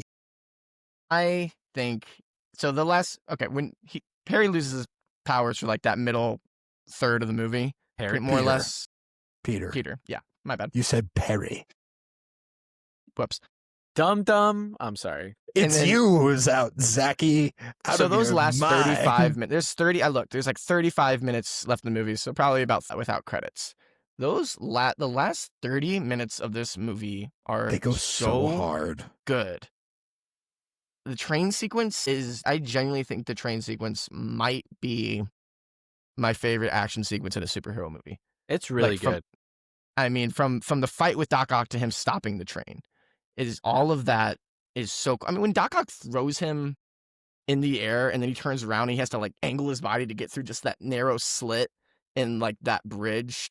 And then when he lands, and Doc Ock did not obviously expect him to just land in front of him, and he immediately like knocks Doc Ock down. That is so hype. That's like, oh man, Spider-Man is the coolest to watch an action scene with, because like the stuff car he can do. surfing when he gets like thrown. Yeah, to the when he ground lands and has to he like angle his body out of the way of a catch the car. train. Yeah, Doc Ock throwing random pedestrians into the air that he has to catch and then throw into webs. That's so Awesome. good. That part's It's so good. When he just throws them. Oh my god. Any more bright ideas? Yeah, got a I got few. a few. Yeah. All this attitude. Gosh. I do love We found something. the kids giving him. He's a kid, no older than my son. Saying that while looking at Tobey Maguire is a bit of a Yeah, this guy's Tobey almost Maguire does not like look like a kid. 35. That only works for like Tom Holland because he has like that Yeah, face that's like perpetually a face. teenager. Even Andrew Garfield in his movies, he looked really young. Even though he was like No, 25 too. he looked way older in the second. I feel like Let's see the second in a while. I'm trying to think of what other superhero action scenes do you think of like that's like elite? Because it's not only like just that's really well choreographed, like a fight scene in like Shang-Chi, but like it's also just like it's directed really well in terms of like I said, I'll say it again. These movies feel very storyboarded, the action scenes specifically. But also the context of this is his big comeback as Spider-Man with complete determination and focus after having this existential crisis, and he's doing it to save Mary Jane. And he's been gone from the city, so him saving this train out of in his comeback moment is so awesome, and like doing it to the point of where he passes out from how much he strained himself stopping a train. and he's ripping his suit, like his muscles. Yeah, I don't know if that makes sense. It doesn't matter. Awesome. I was gonna say doesn't. that And used then- to be one of mine as well, or one of my issues as well, where I'm like, how is he ripping? What? But Who in the the moment, you're fuck just cares? like, you're like, Music's great there. We're it's slowing like down. he's flexing so hard and he's stretching the suit out. Zach, Well, great I- question. What superhero action scenes do you think are better, like really well done? Collider.com Collider. released their top 10 best I love superhero guessing games. action I love scenes. guessing games. Let's see if you can name it. I'll give you a hint. The train scene is number 1 with Doc Ock and Spider-Man. I feel very vindicated. Can you give me 2 through 10? Let's I would like go to about throw this. a guess. You have going seen Let's see, all that means these there's 9 movies. left. There's 9 left. Can I That's propose right. a game? Of 10, here's 1. That means Cole and I cannot tie. Oh, So, okay. Cole, I will we say can both snake of draft you, it, Cole. both can of go you have first, Cole. seen all of these movies. I'm sure. I'm gonna guess the Dark Knight building sequence Yes, What that do you is mean the one. building sequence? Be specific. when he's going up the building with like the sonar and That's what they counted from Dark Knight. Let me ask you this question: do they ever repeat a movie? I feel like that's a fair question. Or is there all different movies? Sorry, I have to scroll through this. It's not like a list where I can just look at it all at once. It looks like they do repeat one movie, but just one. Yeah, just one. Okay. Wow, wow, woo, wow, wow. When did this article come out? Also feels like a fair Okay, question. Here we go. When did this article come out? November of 2024. It's very recent. Okay. What did I put on my options? Zach, on my you notes are thing? next, and it's a snake draft, Okay. as you said. So you get 2 guesses. I'm gonna say Bane versus Batman fight. No, I'm sorry. Do you have another All right. guess? I do. Bridge scene / Winter Soldier fight in Winter Soldier with Cap like fighting them around the bridge. No, the I'm knife fight and all that. sorry. No, that's No. not in it. No. let's go elevators. Let's go elevator scene. Captain America Winter Soldier. No, incorrect, Cole. Bad guess. How could you? Cole, do you have another guess of the top 10? So far, we have 1. Bucky versus Iron Man. Oh, Cap and Bucky versus Iron Man in Civil War? Yeah. No, it's not it. How could you guess that? Zach, you have 2 guesses. Go ahead. Boy, I'm gonna say the mansion being raided in X2. The mansion being raided. Wolverine versus SWAT, maybe. Yeah, I don't know how they would list it. No, but you're close. Who I'll say made it's not a this game. list? Lighter. Let me see if I They're- can get a name. If I can get who wrote this. You're you're very gonna know close the with that one. name. There is Eddie. Oh, I'm not gonna even guess. Eddie P. Eddie P. wrote this. It's Yeah. classic Eddie P. Pachel. Pacel. I'm Marcel. close. No, I there's no just- R. It's Pacel. EHL. You're Close I with don't that really one. know. You're close with that one. I'm gonna go ahead and say the end scene, the woods in Logan, The woods in Logan. the climax of Logan. Don't say climate. I'm gonna give it to you, yes, because the actual this is number 7. It says Logan versus X-24. All right, that's part of it. Yeah, that's all that. So I'm gonna give it to you. Is it talking about the part though at the farm? Yeah, I mean that's what the picture's from, but Really good scene. it's like Saying. you guys aren't getting them, so I'm like, yes, go ahead, good job, all right. pat on the back. Cole, do you have to? Oh, do you have another guess, Zach? I'm sorry, we can go through. No, That was number those 7. were my 2. Those were my my 2. Go Yeah. ahead. I mean, Iron Man fight one I go to. Taliban? Pretty much. Is that your pretty guess? Sure it's yeah. No, incorrect. Dumb answer. That is not what Eddie thinks. Wrong. Here, I'll start giving some hints. There is another one from the Spider-Man trilogy. Spider-Man There's- versus Green Goblin. Yes, that's one. There's a couple of DCE ones. You haven't guessed the 2 biggest MCU movies. There's one from each of them. Yeah, man. No, it's not your Infinity turn. War. It's not your turn. It's Zach's turn, actually. And then The there end, are some Avengers X-Men. Assemble. Avengers Assemble Yep, from the first that's Avengers. one. That is which one? Stupid Where's that number? That is number 6. That is right above Logan vs. X-24. Number 4 and number 5 are both from an X-Men movie. I got one. Oh, I got one. Yes. Black Panther versus No. Killmonger challenge scene. Wrong. Shit. Incorrect. Dumb answer. I'm gonna start reading them off. You guys are really Yeah, bad at this Statue guessing of game. Liberty fight. Here, I'll go. Batman versus Superman: Dawn of Justice. There's 2 from this movie. Can you think of any? Against Apocalypse in the warehouse scene. No, The warehouse scene. the for warehouse sure, scene right? is one. The warehouse scene Yeah. is number Scene's pretty 2. sick. That's number 2 on this list. And then Batman versus Superman is the next one.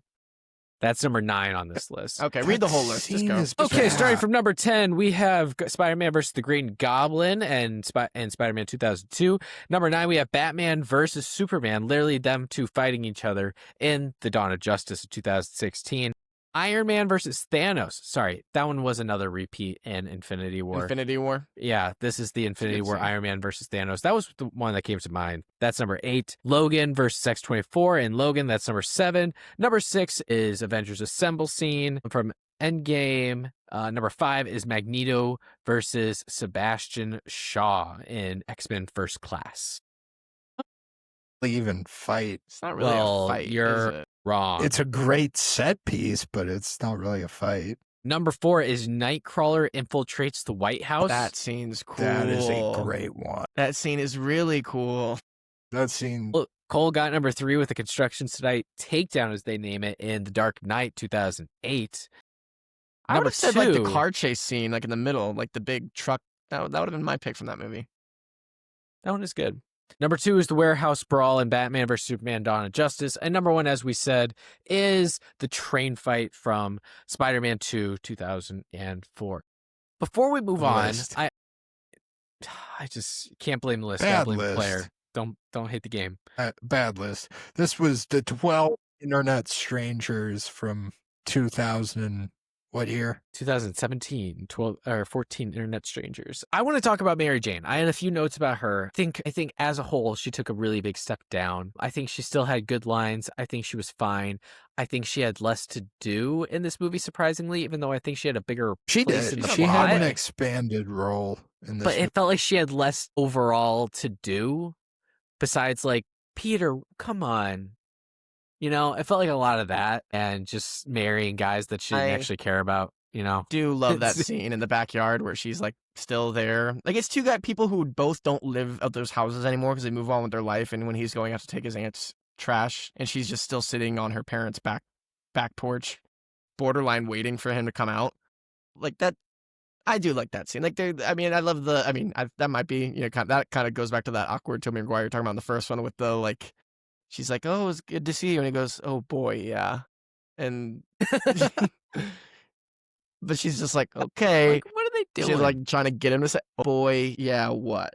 Yeah, like you know, like say it. So companionship's nice. Yeah, it might be more than that, but all right. I don't know. I like her in these movies. I think in general, she has very much has her own life in these movies as compared to like some love interests in other movies. I think that's fine. It's just like when she was on screen, she wasn't saying very many interesting things. I thought she had a more interesting storyline, if you want to say it. Like, she didn't have that much to do in the first one, even though I don't think her role was that much smaller. I think she had more screen time in this movie, but I think she was more interesting in the first one than she is compared to this one. I think that was my main point, because like all you get from her is that she's still really into Peter, but she's like, but I'm going to move on until you're ready for me. You know, like that's kind of all we get from her. And as soon as he's like ready for her, or she has to like make a really big decision, she's like, I'll go back. I was just kidding with all this other Marion stuff, you know, like who? What's the line he says? Call the caterer. The caterer? Yeah. Oh my gosh! But it's such a great melodramatic, like kind of rom-commy ending, though. Her leaving, like because you almost assume it's gonna. If you go into this not having seen this, like as everyone did in 2004, obviously we take it for granted now. If you kind of just assume that it is gonna play out like the first one did, where now she knows why he can't be with her, and that's your resolution. Like she's still not gonna be with him, but she knows why now, and you can take some solace in that. But then the fact that we do have her leaving on her wedding and then running to this broke ass little apartment in her wedding dress, running away from with an him. astronaut football player. Yeah, that I don't know. I really love like how romantic that is. You know, when she goes, "And here I am standing at your door. Like I've always been at your door." Like that's such a cute line. But then we don't end on a cool shot either. She's like, she says, "Go get him, Tiger," and he does all the cool swinging, and we could have just ended it on him swinging with the helicopters, be like, yeah, Spider-Man. But you ended on like an ominous shot of her kind of looking out at the like, because she just kind of realized like, oh, this is gonna be my life now. Like I have to share, like Peter, my the love of my life is gonna be risking his life every day, and that's her first taste of it right there, and that's the final frame of the movie, which I also enjoy. You know, I can't really remember where the relationship goes in Spider-Man 3, so that I will say this did make me interested. I can't remember. I honestly great. I honestly have no idea. Dig on this. Okay, you're spoiling it now for me. Boy, I'm dreading parts of this. I do third one. remember Elizabeth Banks and Peter have more of a. Was it Elizabeth Banks that he takes? There's a whole other love interest introduced. We bring in Gwen Stacy in the third one.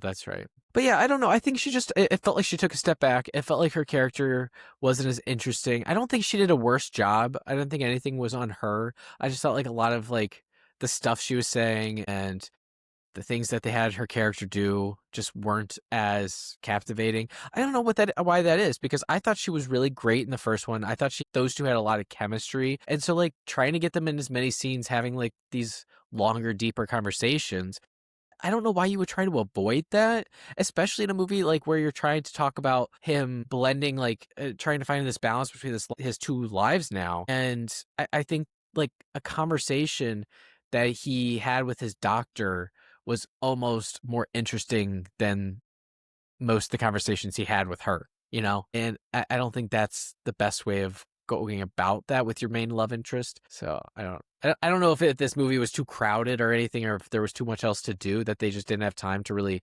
put her in anything else or like develop that storyline between the two of them besides like, Peter, come on, you got to work with me here. Like, come on. Cory, but I think your problem is the thing that I like about her portrayal is it's this girl who's madly in love with this guy.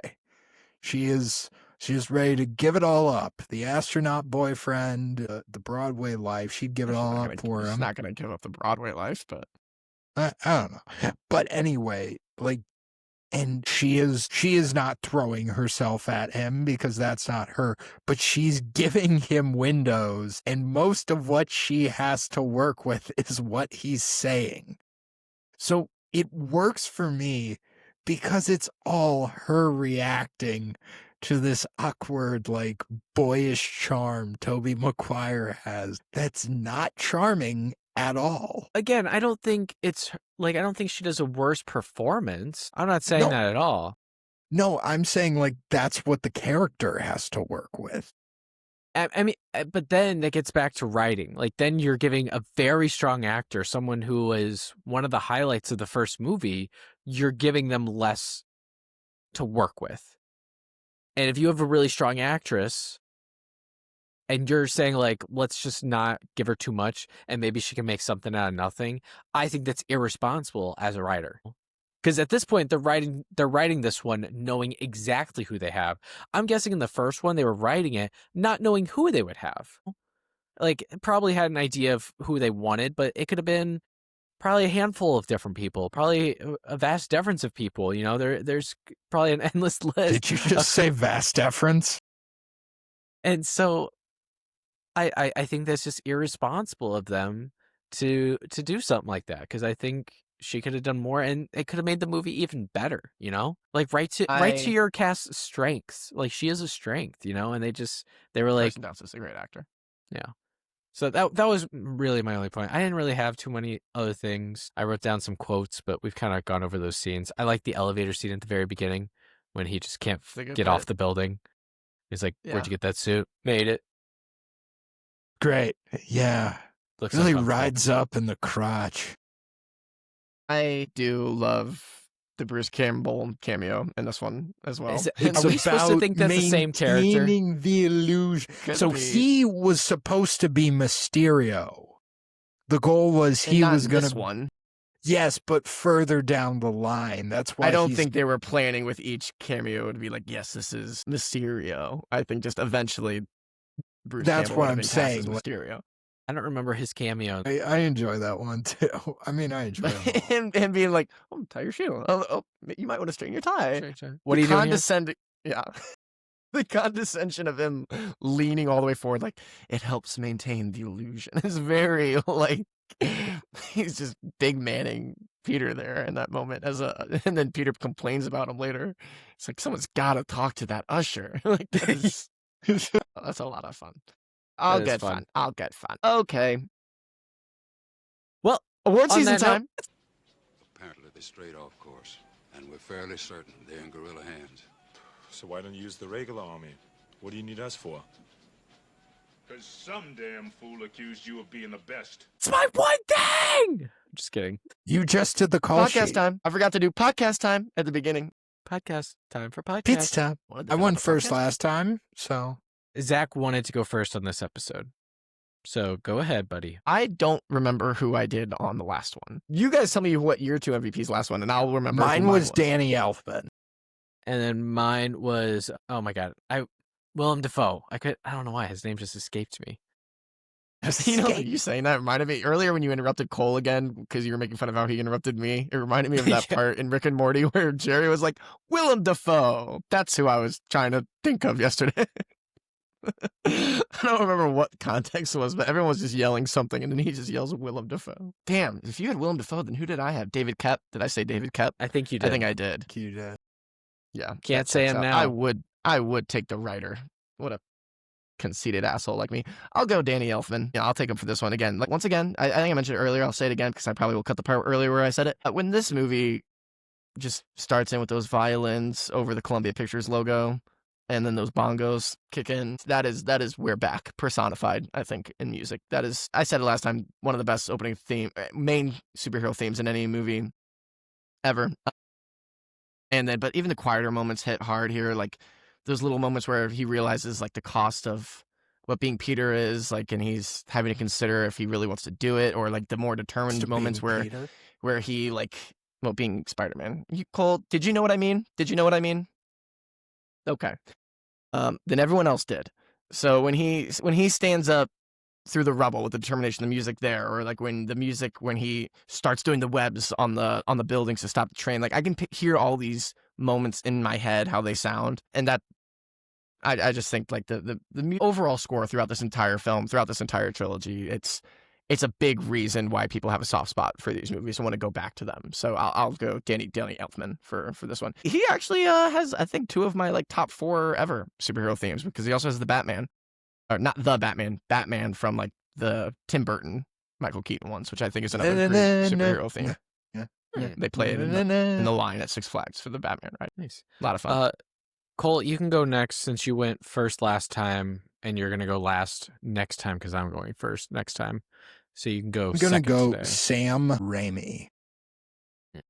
I would say Sam Raimi is at the height of his powers in this movie.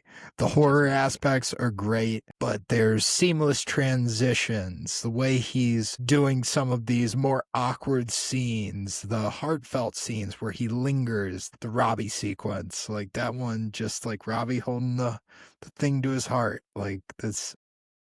But he directs one of the greatest and one of my favorite transitions ever, where Spider-Man is swinging, and Zack talks about it, the determination that's in the score, like he's gonna go get her back, and then it zooms out, and it's what Doc Ock is seeing. He is seeing Spider-Man come for him. Yeah, awesome. Is movies. Dude, when that clock thing breaks, whatever, at the start of that fight scene when they meet him on that tower, and like it drops and Spider-Man like catches it with the web And he flings it back at him. Flings it back up at Doc Ock. Once again, hype as hell. So fucking good. Man, these I mean that whole sequence, absolutely incredible. All right, go ahead, Corey. Mine is going to be, and I'm kind of between 2. Like there are 2 that are pretty like equal for me, but I'm gonna go Alfred Molina. Yeah. I am now 2 for 2 on villains in this series. But Will you take Will Topher he Grace? go 3 for 3? Well, I get the first pick next time. So I might. But I really just watching Alfred Molina in this one, I said it when we first started talking to him. He looks really good in this movie. Like, he looks very good. I thought it, like, and when he walks out of the hospital and he's got like the arms around his midsection, I'm like, he's kind of looking big, you know? Like, I don't know if he's like meant to look like very like muscular or anything like that, and I don't think he is, but he's still kind of looking big, you know? More of like a relaxed, you know, more of a realistic male gaze, you know, which is nice. We don't get that enough in movies. Did you But notice he's there's so what? You can see like the redness from where the harness is clasping around his midsection too. I didn't look that close, Cole. I can't. I'm sorry. I apologize. Didn't do show prep. But he's very, very good. I really, really enjoyed him as a villain. And honestly, his performance in this one, it made me go and watch Spider-Man No Way Home. Because he's a pretty big part of that one. And honestly, watching him in this one, going through everything, and the way this movie ends, it really makes Spider-Man No Way Home. I mean, it kind of fits in to what we're doing. Like, if they would have taken him out towards the end, and then like he kind of gets all this back, like I think it all makes sense and kind of clicks in. That's not really up to him. I just think he's very, very good. And whenever he was on screen, it wasn't that I was cheering for him, but I was always very interested and very engaged when he was on screen. And at the very end, I am cheering for him, you know, because we know he's not a bad guy. We know he's he's really nice with Peter, even like before he invites him to dinner. No. I'm trying to think of in the first one, Norman, before he gets the serum and before he turns into the Green Goblin, he's still kind of like, he's more desperate. Yeah, he's not like, he doesn't, I don't know. There's a quality about him that's like, I don't know if they're trying to even make him likable. I don't know if that's their goal here. And not that he's like unlikable in those, but you do get the sense that they're trying to make Dr. Ock likable before he establish his life. I mean, the way he clearly loves his wife. He has that stupid joke that he tells everyone before the experiment, and you know, it seems like his motives are pretty clear. With like, it's not about money; it's about a clean source of energy for all mankind. Like that, there's no reason not to like him. And the fact that he goes, like, he tells Peter when Peter and Harry show up, like, I know who you are, and I'm too busy to do this right now, or whatever. And so we know he's really busy. We know this experiment tomorrow. And then we cut, and it's like, what have we been talking about for the past 90 minutes or whatever, hour and a half? Like, that's, he clearly, even though he is busy, has given Peter all of this time to answer all these questions. Yeah. And then even just kind of sit back and talk about, love. Like, who is Peter in love with? Like, there's something really likable about that trait there. And I think when you have a villain that is portrayed, like, you have a whole scene that is shot very like horrifically, and having to take kids out of the movie theater like Cole's dad did with him. I think like it's very, but I understand I'm not saying it's a bad thing. I'm just saying it's very easy for a character to get lost in that kind of stuff, and you're just like very hateful, but he's still very complicated. And so I just really liked him. He was my MVP for Spider-Man 2. Corey, did you? Corey, no. Corey. Corey, can you name the other movie that we've covered that has this actor? And I'll give you a hint. We talked about it. I'll give you a hint. It was his first acting credit listed on Wikipedia, at least. We talked about it. I remember it, but I can't tie it to a I'll movie. give you another big hint. Big hint. Yeah. He's in the opening scene of this movie. And only the opening scene of this movie. Initials, please. We covered it in season 1 of our podcast. That's definitely not going to get it with that. That's way too it's a long series with 5 movies.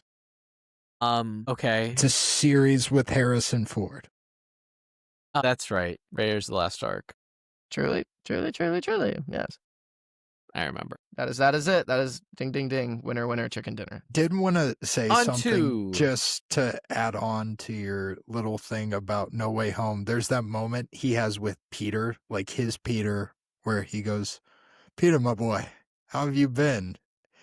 And Peter responds the same way he responds to him in this, which is trying to do better. That is nice. It's just so, it's Is so that effective. the best Spider-Man movie? It's the most Spider-Man the review movie. section. No, it is. And says that they insist on outside opinions. What kind of opinions? Well, you're kind not to put too fine a point on it. I mean, let's face it, in your particular field, you're the top minds. That's not even true, Cole. Across the Spider-Verse is the most Spider-Man movie. Oh, yeah, that is the most On Spider-Man to movie. the review section. Cole, why don't you go ahead? That was a bad take there, right at the buzzer from Cory. I A asked hero a question. I didn't say. A hero struggling, an awesome villain, and great emotions and humor throughout. To paraphrase Captain America, this is what comic book movies are supposed to be. 5 out of 5. Dear God, that's beautiful. 5 stars, Angel, 5 stars. That was the best acting I've ever seen in my whole life. How's that for a slice of front gold? All right. Yeah, boy! God damn, Jimmy. That was bloody brilliant. This some serious gourmet shit. That was totally wicked! This is incredible. You like it? Oh my God, that's such a Touch the hiney. Hey, the sounder. I didn't sound. This is what comic book movies are supposed to be. Why are they always so emotional? You know, like this is a fun podcast. Because like, You don't have to get don't so you just love talking about movies? I don't know. I guess so. People love a hero. Too few heroes. Zach, People do you like want to that go? Do you want me swinging to around. go? I'll go. Day by day, I gazed upon this film. Day by day, I sighed with passion while watching Spider-Man 2, in which Raimi teaches us the importance of being earnest as well as storyboarding. And I'll give it the exact same rating I gave the first one, 4.5. Interesting. In a world where science can only ever lead to evil, join your favorite buff and awkward little boy as he knocks the glasses off these nerds, but struggles to know exactly where he fits into the world. 4.5. You know what? This movie also just, I might, you know what? Why not be? I think I'm gonna up it to 4.5. I'm gonna up mine to 4.5. Always got a big clean memory. 4.5. Always got a big memory. Always. I hate it. I can't. Play the change my mind sounder. Oh yeah, I forgot we have that. I'm gonna go 4.26. Yeah. Well, I don't know. I mean, this movie is also. I don't know if I brought it up. I think before. I think this was. We had to have. I think Spy Kids 3. I think Spy Kids 3 is the earliest movie memory I have in a theater, because I think that's 2003, and I think this. I do remember. I think this was my 5th birthday, seeing this with my brother and mom. So this Spy that Kids also 3 kind of, came out in 2003. I want to say Spy so. Kids And I 2 came out in 2002. What a run! What Was it? a run! No, it was. Yeah, they went 1, 2, and 3 in 2001. Are you telling me that Spy Kids came out in 2001? Yeah. 2000. These No, guys. it was 2001. Absolutely insane. What a run. Is there a better 3-movie run in 3 years? I don't know, Surely because the- we haven't covered it. I don't want to have to think about it right now, but I would bet that there absolutely is. I was going to say off the top of my head, Pearl, X. Would you consider Maxine, that one? that's 2 movies, and Maxine was, I think, Maxine was like 3 years later. But what were was they? 2 years later. Did it come out within a 3-year span? Like overall, Yes. were they within 3 years? But of each also, other? Maxine was not good. But also, I don't think Spy Kids 3 is. Whoa! Whoa, Game whoa. over? You kidding me? Zach Get out hates of Ricardo town. Montalban. You heard it here first. On to the post-credit scene. You're still here. It's over. Go home. What y'all been watching? I would like to lead off by saying something that I forgot to say at the beginning of the episode. My other Sam Raimi movie that I watched. Remember, I was This going is a to watch good the place. Sam Raimi movies? Yeah, this This is a good is the place for it. perfect place to watch it. Say it. I watched The Quick and the Dead. I was going backwards from the 3 that I hadn't seen, The Gift, The Quick and the Dead, and Darkman. So now I watched The Gift before the last one. Now I've watched The Quick and the Dead, which is the Western movie that came out in the mid-90s with Sharon Stone, Gene Hackman, Russell Crowe, and a young Leonardo DiCaprio. Sharon And it Stone? is, yes, Sharon Stone. It is based around a Wild West town where they have a standoff competition. I don't know what you want to call it, like where it's like 1-on-1, and it's like, when the clock hits this certain thing, you draw, and you're aiming to wound, not kill, at least at first in this competition. And obviously it progresses, and with all these people as contenders. Leo's like a young, confident gunslinger. Sharon Stone's the out-of-towner out for revenge. Gene Hackman's like the corrupt town mayor that everyone's kind of intimidated by. Russell Crowe's the guy who's used to be a big gunslinger, but now he's trying to not kill anymore, and he's trying to do better in his life. But he gets put in this competition against his will, and eventually he'll have to, pick up a gun again to keep going. So it's just all these tropes that are there, and they're all actually pretty fun. Not a lot of depth to this movie, but it's definitely an example of style over substance actually still working because the style is that good. So when you think of like a standoff, it's not an action scene, right? It's literally just a draw shoot. It's not like not a lot of jumping around out of explosions, things like that. So Sam Raimi finds a way to make it exciting with all the lead up to like the 30 seconds before these two gunslingers in the middle of the town are allowed to draw each time they do it, because it's like a tournament. It's like a bracket of like standoffs pretty much. And then he finds creative ways to show who's left standing at the end of each one as well. So just when you watch it, you'll be kind of amazed at all the tricks that he kind of pulls out with the camera and stuff. And let me tell you, he has got an absolute case of the zoomies in this one. He is zooming up like you've never seen. You think he zooms in these movies? It is like an absurd amount of zooms. Everyone and their mama gets zoomed in on before these standoffs occur, and it's a lot of fun. It's not a classic by any means. I think with some substance, maybe a little more depth to like Sharon Stone's character, who's the lead, maybe a bit more charisma on her part, maybe, if I can be a little harsh. I think this movie actually might have had a bit more of an impact instead of kind of now being like an under-the-radar, solid 90s Western. But I liked it more than The Gift, so we're improving off of the last one I watched, and I'll give this one a 3.5 out of 5. Quick and the Dead, a 3.5 out of 5. And Corey, I think you would enjoy it. Cole, I think you'd enjoy it as well. I was going to say, would you recommend it?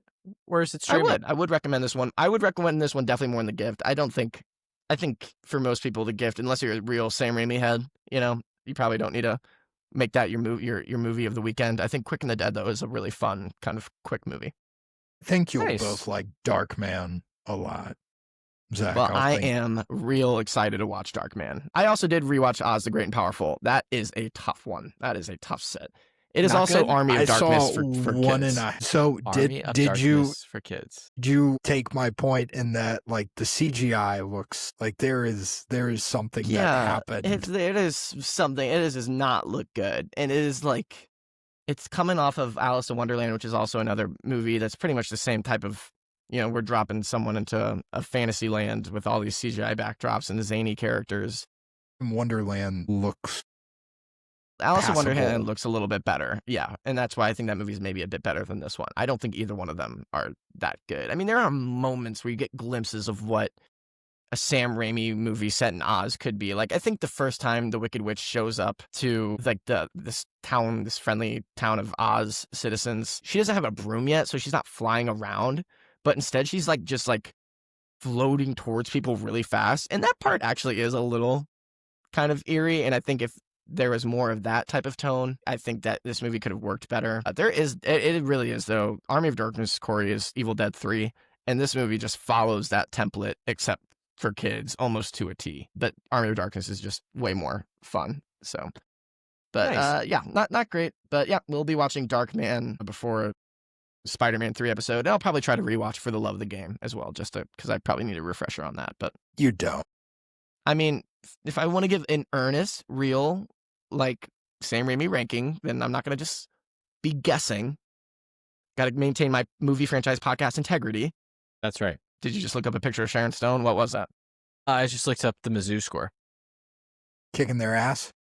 47-0. I mean, that was predicted. Yeah, I know, but zero's kind of insane. Anyway. Hello again, everybody. How are we?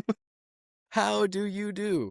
How do you do? Well, I'm fine, thank you. Things I've been watching. I have been watching The Summer I Turned Pretty. It's in the final season. It is insanely addicting. I did not mean to get so engulfed into the zeitgeist of the entire thing, but I just can't step away from it. It is insane. Good? I was told I need to watch that too. Is it good? I don't know. Is it entertaining? I don't know. Can I stop watching it? No. Is it because it's good acting? No. Is it bad acting? No. But yeah, so that's what I've been watching. I recommend everyone watch it because there's a lot to talk about. So that's fun.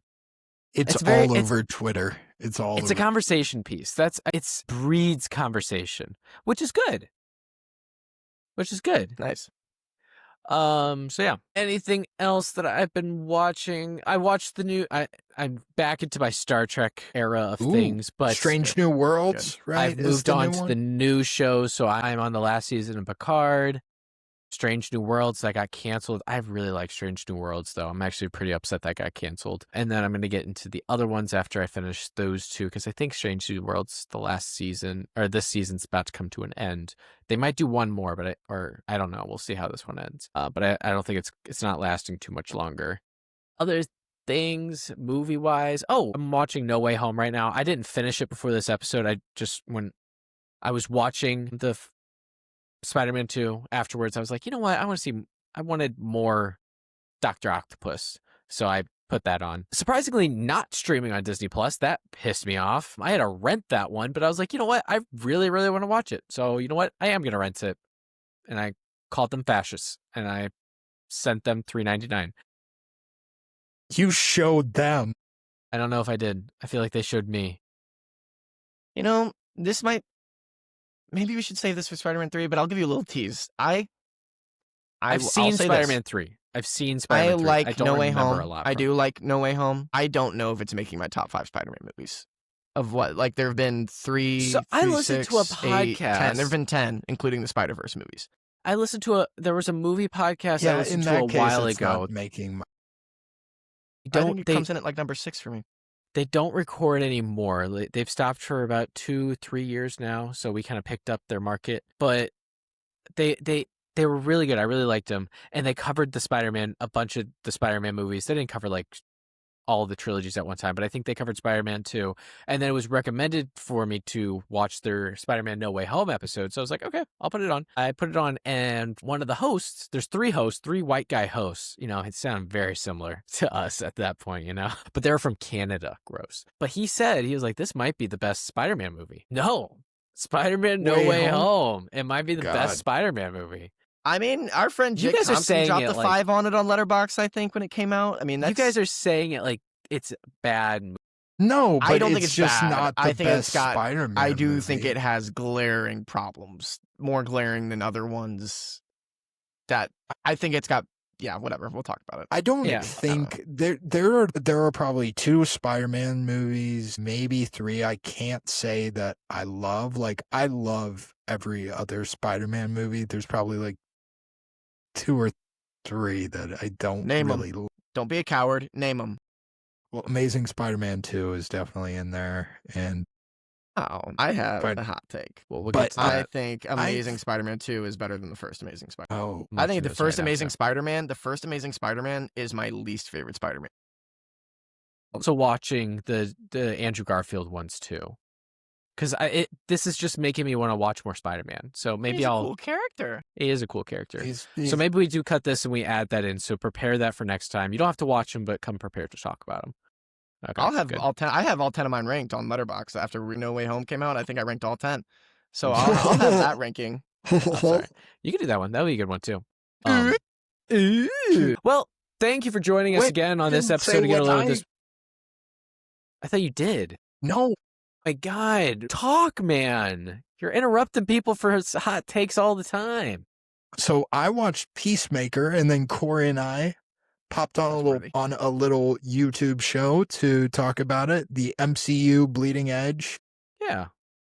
Nice so guys. Go check it out. Nice dudes. We talked about some Peacemaker. We might pop on for another episode. We don't know yet. But they are much more organized than we are. I'll say that. Like they don't let people talk over each other. That is for sure. They don't let you talk. Like if they talk about one section of the show at a time. So it's like, hey, we're talking about the first third, the middle third, and the last third, and kind of. And so Cole and I, when we first started, both mentioned something that happened in the last like 10 minutes of the episode. And he's like, sir. He's like, yeah, sirs, didn't that happen? Wasn't that like the last thing that happened? And we were like, oh, yeah. And he's like, yeah, we're not there yet, man. I was like, oh, okay, I'll take a step back. I've not watched the episode yet because I've not watched Peacemaker yet, but I will, and then I'll check out that episode. I'm looking forward to it. I forgot. We did watch Peacemaker. Is good. Recommend. Carried over. First 2 episodes of Alien Earth are also fun. I've watched those. Those I are knew I was forgetting something. those are good television. Yes. I haven't gotten to that. 54-0. Good job, Mizzou. MIC. Beating Powerhouse. Central Arkansas Bears. Yeah. It's called a tune-up game. Let's see That'll do Sanborn it. stats. Yep. So that is it for us. Catch you next time. Watch some movies. You guys are just taking all my stuff. Thank you for listening. Thank you for watching along with us. Next episode, we are covering Spider-Man 3. That is streaming on Disney Plus, so go watch that. This one is streaming on Disney Plus. For some reason, No Way Home is not streaming on Disney Plus, but all the other Spider-Man movies are. And I think we're going to have a little section in the next episode where we talk about the other Spider-Man movies. Not that you have to watch it, not going to get super detailed, maybe just like a quick little blurb about each one, and then kind of have a big discussion about Spider-Man movies as a whole. So get ready for that. That'll be exciting. That'll be fun. I might watch all of them, but we'll see. Probably not the animated ones. I've seen those plenty of times. But until then, stick with us. Thank you for joining. Thank you for listening, like I said, and just keep watching movies. See ya.